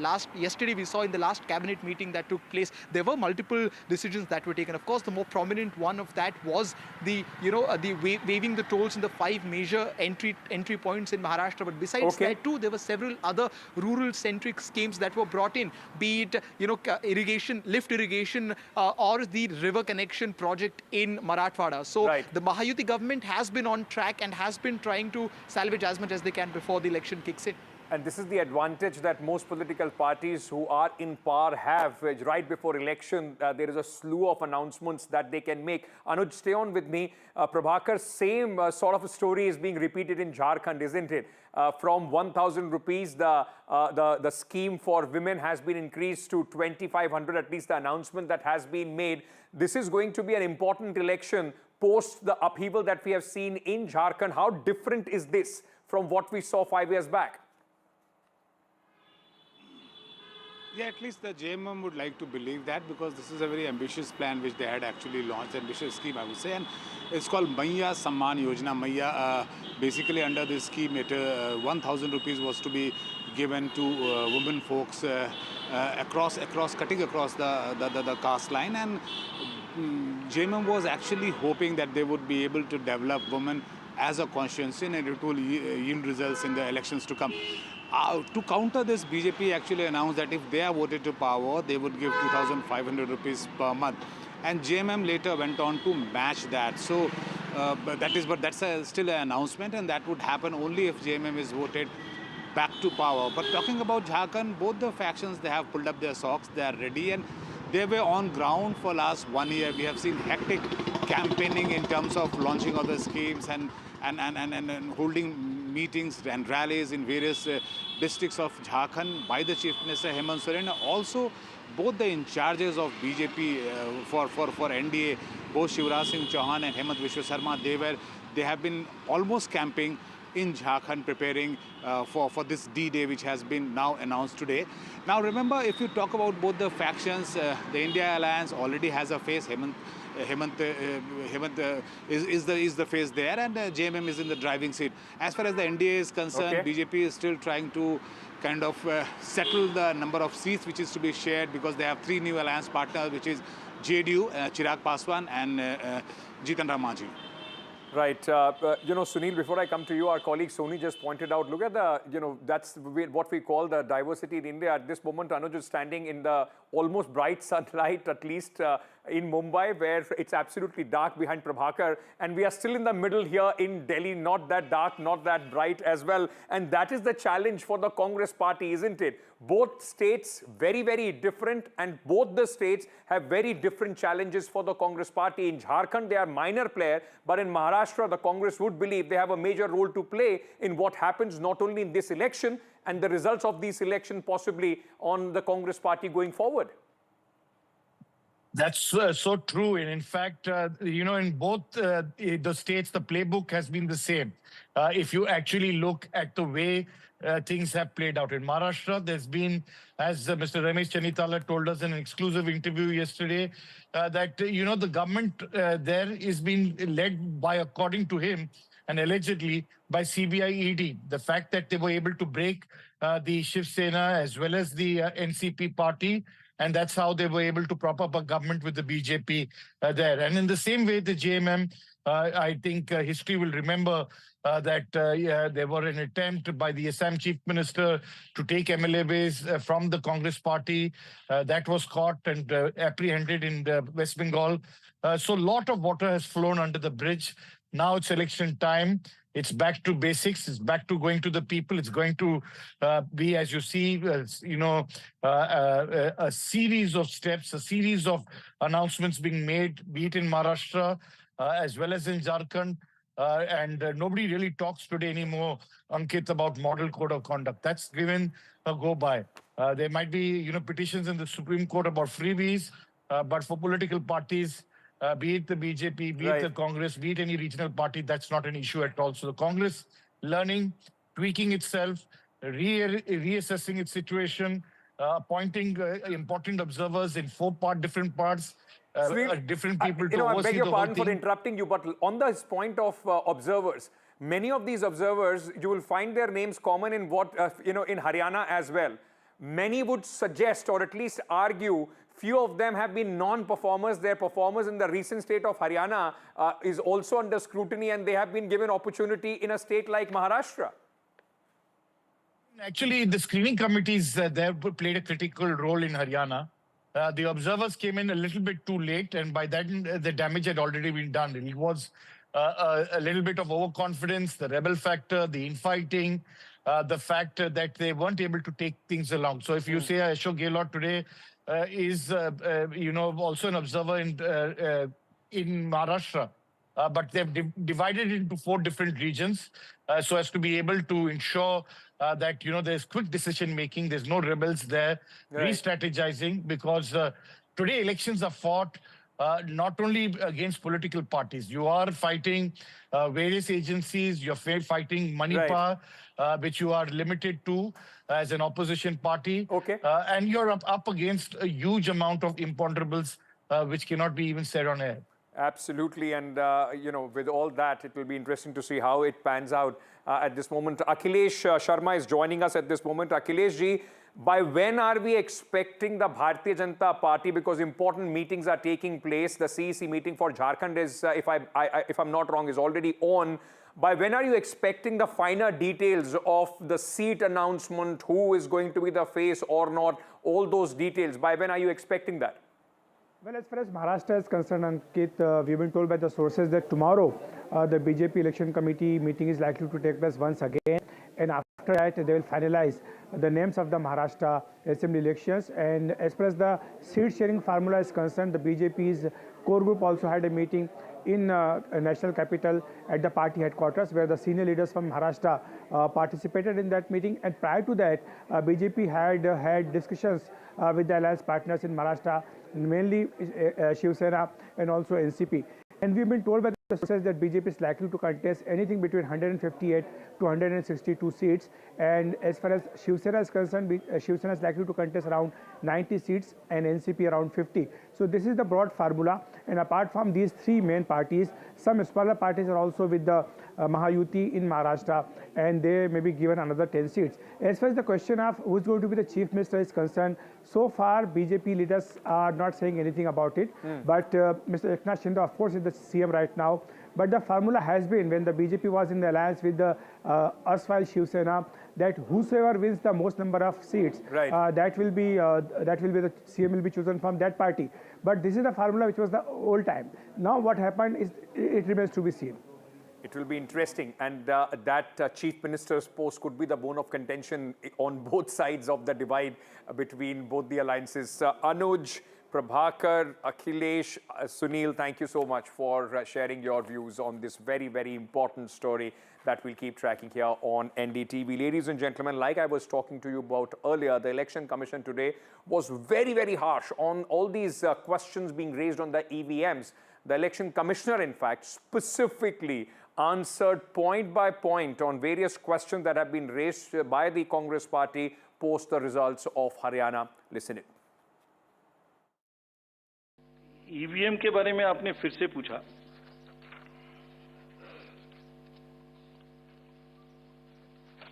बहुत बार मैं बता चुका हूं आपको, थोड़ा समय लगेगा तो फिर से बता देता हूं। 6 महीने, लगभग 5-6 महीने फर्स्ट एफएलसी शुरू होती है ईवीएम की। टेम्पर नहीं हो सकती, उसमें कोई कनेक्शन नहीं हो सकता। अभी लोग पूछते हैं, जब पेजर से उड़ा देते हैं तो ईवीएम को कैसे हैक नहीं कर सकते, ये भी पूछते हैं।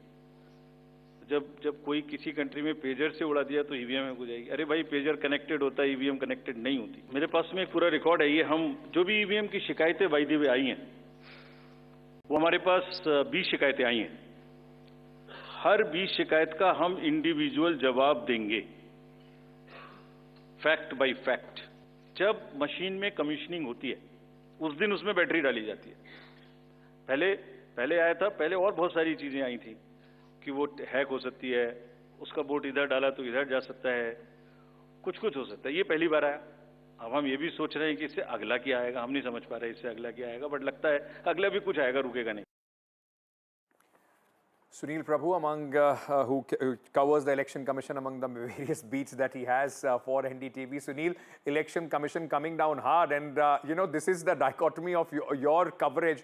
Congress on one hand, which is complaining about the EVMs, and the Election Commission, which is reprimanding the Congress party and the others on these questions on EVM. So I asked him, in fact, about the 99% on the batteries. And he said, Prabhuji ka my answer de dunga. And he was trying to give a technical answer and then said, we'll put a frequently FAQs on this entire issue. Be that as it may, because it's never going to be easy to explain to a common man that how can, you know, EVMs have 99% after so many days. After you have put the motherboard, you know, basically there is a unit, and then you have to load 5 days before the elections when the candidates are known. You load these EVMs with the thing, and it's all sealed and batteries. And this is all part of the TN session reform process, which was then followed up by the MS Gill and the full commission. So all those aspects have been looked at its entirety. But that being said, I think there are still doubts, which he says he will ask the returning officers. It's the duty of the Election Commission to respond to that. It's in that context that, you know, there will definitely be these fears. World over, people have shifted in democracies to something which all stakeholders are happy with.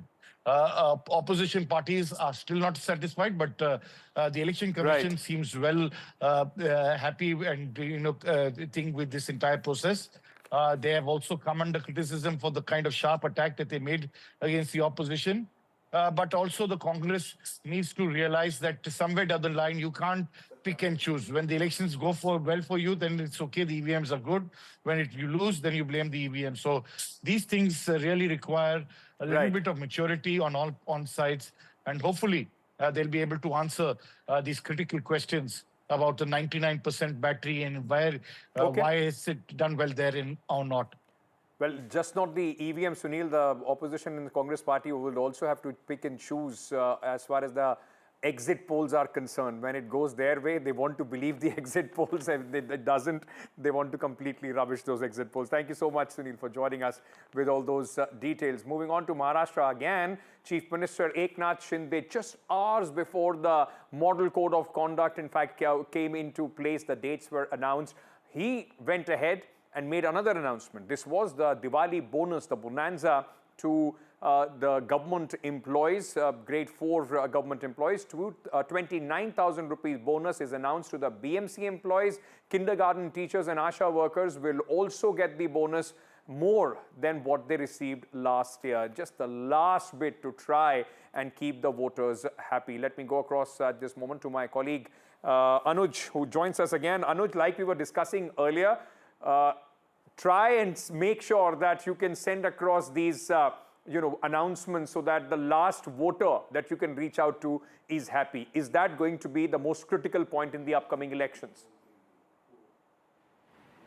That's at least what the Mahayuti government thinks. This decision came literally moments before the announcement of election dates, although it is a decision, authorized by the BMC, but then, the stamp on it, or the coordination or the moderation for this particular decision was done by Chief Minister Eknath Shinde. Several low-rank officers or workers in BMC will be getting 29,000 rupees, which is a slight increase from what was the case last year as far as Diwali bonus is concerned. Now, it was a request made by the union of these workers for a, for a bonus of this sort, and then it was approved with the intervention of the Chief Minister. While it is 29,000 for a majority of the BMC workers, non-teaching staff, teaching staff at different levels of schools, it is also 12,000 and 5,000 rupees for several health volunteers and workers at different level as well. But looking at it from a broader perspective, in the last few months, as we've been talking about for quite some time, there has been this barrage of announcements being made for different sections of the society. And going back to the press conference taken by the CEC, one important number that strikes out is the number of women voters in Maharashtra, which is close to 4.66 crores, just 30 to 40 lakh less than the men. And that is where the Mahayuti is trying to hit the right spot, with something like Maji Ladki Bahin Yojana, which they're trying to popularize as much as they can in the last 3 to 4 months. Okay. You're spot on there. It's just not Maharashtra. State after state, we have seen how politicians and political parties are trying to, in fact, create this vote bank, which cuts across caste and class, in various states. The women vote bank, all eyes there with all those announcements. Anuj, thank you for joining us with all those details. Now, let's give you some latest from across the border in Pakistan, where after a long gap, you are seeing a top Indian leader, in fact, from the government in Pakistan, Islamabad. This is the welcome that Foreign Minister S. Jaishankar received in Islamabad when he arrived there for the SCO summit. This is, remember, for a foreign minister, it's almost been 9 years that there has been any talks between India and Pakistan, and for the first time, a foreign minister from the country in the last 9 years landing in Pakistan for the SCO summit. Important development, though Mr. Jaishankar, before he left for Islamabad, said that he is going to attend the SCO summit there. It's nothing to do with bilateral relations between India and Pakistan. सबसे पहला सवाल आपसे यही है कि कितना आपको एक उम्मीद है इस बैठक से, ख़ासतौर पे जिस तरह से पाकिस्तान की माली हालत को लेकर तमाम जो बातें होती है, और एक ऐसा फोरम है जहाँ पे इकोनॉमिक कोऑपरेशन को लेकर तमाम जो मुल्क है वो बात करते हैं, तो पाकिस्तान की उम्मीद क्या है इस बैठक से? देखिए, ये जो कॉन्फ्रेंस है ये SCO की सेकंड हाईएस्ट फोरम है, जिसमें बिल्कुल आपने ठीक कहा, ये इकोनॉमिक मैटर्स पे फोकस करेगी, ट्रेड पर होगा, क्लाइमेट चेंज पर होगा, और ये एक मौका है जहाँ पर SCO के ममालिक इकट्ठे होकर एक प्लेटफॉर्म पर जो हमारे कलेक्टिव चैलेंजेस हैं, डेवलपिंग कंट्रीज़ के मसाइल हैं, जो इंटरनेशनल सप्लाई चेन्स अफेक्ट हुई हुई हैं, उसकी वजह से जो हम पर इम्पैक्ट आ रहा है, उस पर मिलकर कोई लाया अमल तैयार करेंगे एंड प्रेजेंट करेंगे एक vision how all of us can deal with this challenge जो हम सबको इम्पैक्ट कर रहा है। जी, एक मौका तो ये है मल्टीलैटरल बातचीत का, लेकिन जब भारत और पाकिस्तान की बात आती है और 9 साल के बाद भारत के विदेश मंत्री जयशंकर यहाँ इस्लामाबाद पहुँच चुके हैं, तो इस मौके को इस तौर पे भी देखा जा रहा है कि दोनों देशों के बीच रिश्तों में जो जमी बर्फ़ है वो कहीं थोड़ी सी पिघले। हालांकि आपने आपका बयान भी सुना है जिसमें आपने कहा है कि कोई द्विपक्षीय बातचीत नहीं होगी, भारत की तरफ से भी बात साफ की गई है, लेकिन कहीं कोई उम्मीद बनती है कि एक छोटी सी कोई शुरुआत अनौपचारिक तौर पर ही सही इस मौके के इस्तेमाल के जरिए किया जाए। जी, जिस आपने बिल्कुल ठीक कहा, ये एक मल्टीलैटरल कॉन्फ्रेंस है, इसमें बायलैटरल इश्यूज एजेंडा पे नहीं हैं, और पाकिस्तान और इंडिया की बायलैटरल मीटिंग भी प्लान नहीं है। उसके अलावा हम इंडियन फॉरेन मिनिस्टर को वेलकम करते हैं क्योंकि वो आए हैं पाकिस्तान और SCO में शिरकत कर रहे हैं। बस एक आखिरी सवाल इसी का सप्लीमेंट्री है कि हमने ये भी देखा है कि SCO की जो पीछे की कई सारी बैठकें हुई है उसमें भारत ने ऑनलाइन शिरकत की है, वर्चुअली शिरकत की है, लेकिन भारत के विदेश मंत्री का चलकर यहाँ आना, आप इसमें कुछ पॉजिटिविटी देखती हैं? जी, SCO एक इम्पॉर्टेंट ऑर्गेनाइजेशन है। जो भी लोग और जो मुल्क यहाँ पार्टिसिपेट कर रहे हैं वो एक रिफ्लेक्शन है कि SCO कितनी इम्पॉर्टेंट ऑर्गेनाइजेशन है और इस सिलसिले में हम वेलकम करते हैं जो भी यहाँ पर लीडर्स आए, including the Indian foreign minister. That's Foreign Minister of Pakistan speaking to our colleague from NDTV India, Umar Shankar Singh. With that, we're slipping into a very short break. News and updates on the other side. Stay tuned.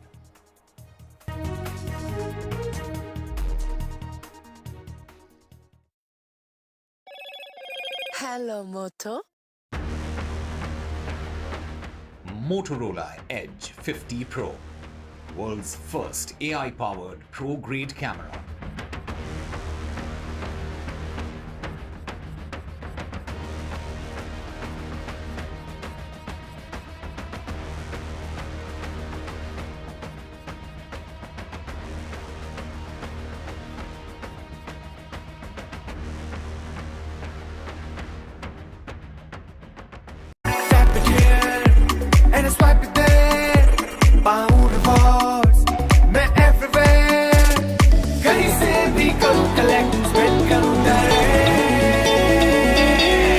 Download any single ID partner app, link your card and earn reward with top brand. Get it free with single ID. Stay informed and entertained with the new and updated NDTV News app. You can watch all our channels live, listen to podcasts, read breaking and exclusive news from around the world and more. Download the NDTV app today and get access to the best journalism and storytelling on your smartphone or tablet. The NDTV app. News that matters to you. New day, new show, a new experience. Start your day with the news, not views. We bring you stories that matter And impact your life. news that informs and keeps you ahead. From Maximum City, Mumbai, To the seat of power, Delhi. NDTV brings you the best breakfast show. Breakfast news on NDTV, 8 a.m. every day.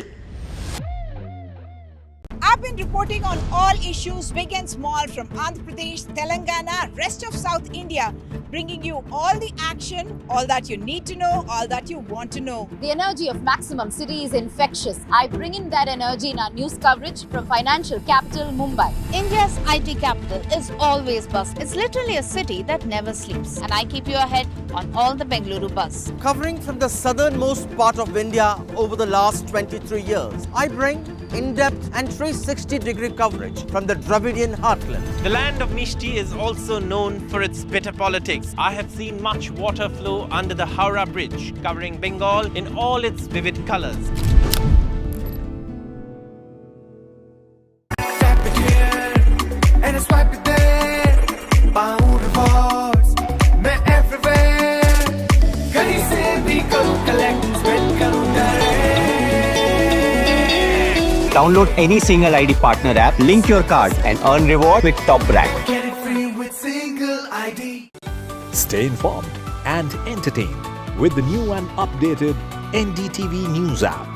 You can watch all our channels live, listen to podcasts, read breaking and exclusive news from around the world and more. Download the NDTV app today and get access to the best journalism and storytelling on your smartphone or tablet. The NDTV app. News that matters to you. New day, new show, a new experience.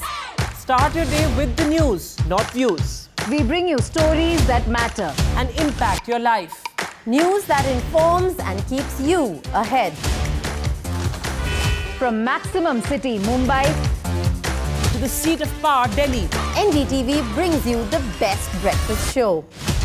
Breakfast news on NDTV, 8 a.m. every day. I've been reporting on all issues big and small from Andhra Pradesh, Telangana, rest of South India, bringing you all the action, all that you need to know, all that you want to know. The energy of Maximum City is infectious. I bring in that energy in our news coverage from financial capital Mumbai. India's IT capital is always bust. Welcome back.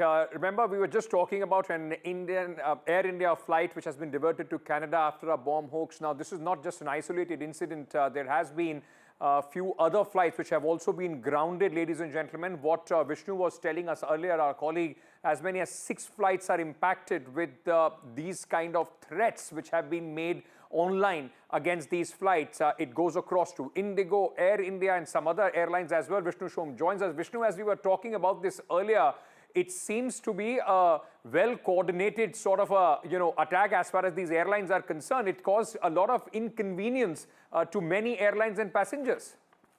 This is just an, it's an outrageous, it's a ludicrous situation which impacts any airline terribly. Forget the airlines, think about the passengers.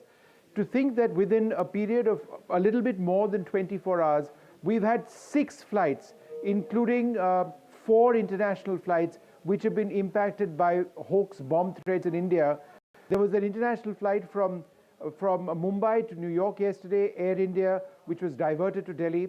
There was a flight today, another Air India flight from Delhi to Chicago, diverted to a remote airfield in Canada. There has been a flight today of Indigo as well from Dammam to India, which has been impacted. A flight on Air India Express from Ayodhya to Bengaluru, which was delayed.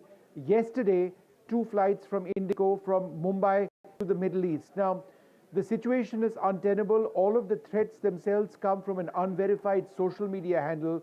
The Bureau of Civil Aviation Security would be looking at this very, very closely. But this entire year has been terrible for airlines when it comes to that, because every other month you see an incident like this which takes place.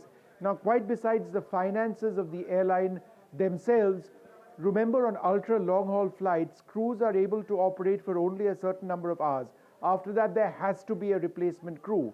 Number one. Number two, whenever there is a threat which arises, airlines will always take the prudent decision, A, of reporting it, and B, of ensuring that passengers get off that plane. So if it's a landing or if a flight is delayed, so be it at any cost, because safety obviously comes first. Now, whether or not these are credible threats in the long run, or what is it that this particular poster, and I've actually gone through the tweets, seems or gives airlines and the Bureau of Civil Aviation Security reason to be concerned, that's something which perhaps we never know. But from this social media handle, a number of threats, and very specific threats on these specific flights of these specific airlines has resulted in absolute chaos for Indigo, Air India Express and Air India in the last 24 hours.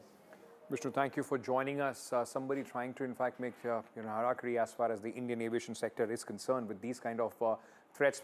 Most of them, and thankfully so, are hoaxed, but it does create a lot of problems as far as the airlines are concerned and also the passengers. Moving on to Mumbai, where we've been tracking continuously the aftermath and also the investigation of the Baba Siddiqui murder. The 4th accused, ladies and gentlemen, in this case has been now arrested by the Mumbai police. What we know now is that the crime branch has arrested Harish, who had provided financial help in Baba Siddiqui murder case and had a role in the conspiracy. Now remember, Shiv Kumar and this accused are from the same village, and details of financial transactions and who sponsored them now is being investigated. Court has sent Harish Kumar to the custody of the police till 21st of October. Another video has also emerged in the Baba Siddiqui murder case. This footage shows the moment when the shooter Dharam Raj Kashyap was apprehended by the Mumbai police after he shot Baba Siddiqui on Dussehra Day. Dharam Raj, in fact, was the first accused to be arrested in connection with this case. My colleague Radhika now joins us with more details at this moment on this. Radhika, you know, repercussions still being felt of what had happened on the day of Dussehra with Baba Siddiqui's murder. The police now investigation, arresting the fourth accused. What else do we have as far as the investigation goes? Well, investigations are underway, but fact remains that the mastermind or the actual conspirator has still not been arrested. Lawrence Bishnoi gang link is being very thoroughly probed by Mumbai police at this point, but all the small fish being arrested. Fourth arrest taking place. This is a scrap dealer from Pune who was arrested from his village in UP. 23-year-old man. He was sent to police custody today. Apparently, he provided logistics as well as financial support to the other shooters, is what the police said in the remand report. Besides that, today, a very important detail that was revealed by the police is that one of the accused who is absconding at this point, which is Shubham Lonkar, who had in fact put out that Facebook post saying that he belongs to Lawrence Bishnoi gang, and the reason why they attacked Baba Siddiqui, killed him, was because of his association with Salman Khan. He was in fact questioned by the Mumbai police after that Salman Khan episode, after the firing outside Salman Khan house. He was questioned for quite some time as his name was given out by the accused in that particular case, but he was let off. He was let off after questioning, and now, of course, Mumbai police left red-faced as he is now being linked to this case as well. He's the one who put out that social media post. So therefore, he's absconding at this point. His brother has been arrested, but the fact remains that Mumbai police had closed in on this fellow. In the other case, perhaps if he was arrested, the conspiracy may not have been hatched. We are not sure, but certainly this has left Mumbai police embarrassed. This is one, and of course, yet another weapon was found near the crime scene today. Another bag with a gun was also found today in the crime scene. Besides that, of course, security being provided to Salman Khan as a result of the Bishnoi link. There is high security outside his residence as well as in his Panvel farmhouse as well. Thank you, Radhika, for joining us with all those details at this moment now. In a significant development, and we are moving on to the important story from Manipur. In a significant development was addressing the ongoing ethnic tensions in Manipur. Selected MLAs from all the major communities in Manipur, the Meitei, Kuki and the Nagas, were at the Ministry of Home Affairs for a joint meeting facilitated by the officials of the MHA.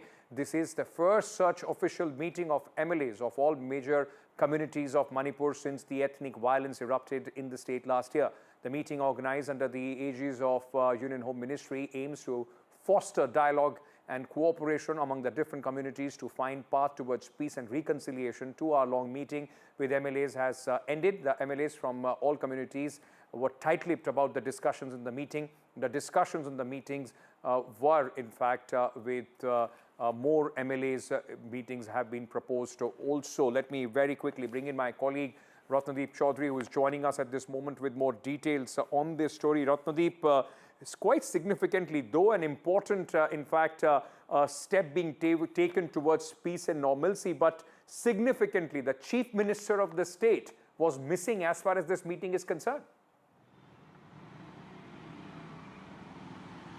Absolutely, this is perhaps an ice-breaking movement as far as efforts in terms of bringing a solution to the 17-month-old crisis in Manipur is concerned. Remember, out of the 60 MLAs in the State Legislative Assembly, about 20 of them have attended this key meeting which have taken place at New Delhi, although all the MLAs very tight-lipped. What we have been given to understand that the Ministry of Home Affairs might issue an official statement, but what we are picking up unofficially from different sources is that all the communities were represented, including the two warring communities, the Meiteis and the Kukis, and the largest tribal group in Manipur, the Nagas. Now, today's meeting involved some of the key ministers from the Biren Singh government, although the Chief Minister himself was significantly missing out. But what we have been given to understand that Chief Minister actually had played a very key role in terms of getting first the Meiteis and the Naga MLAs to talk between themselves. Remember, there were several rounds of informal talks which were on, and the MLAs were contacted. In fact, MHA officials were informally, talking to the Kuki Zomi community.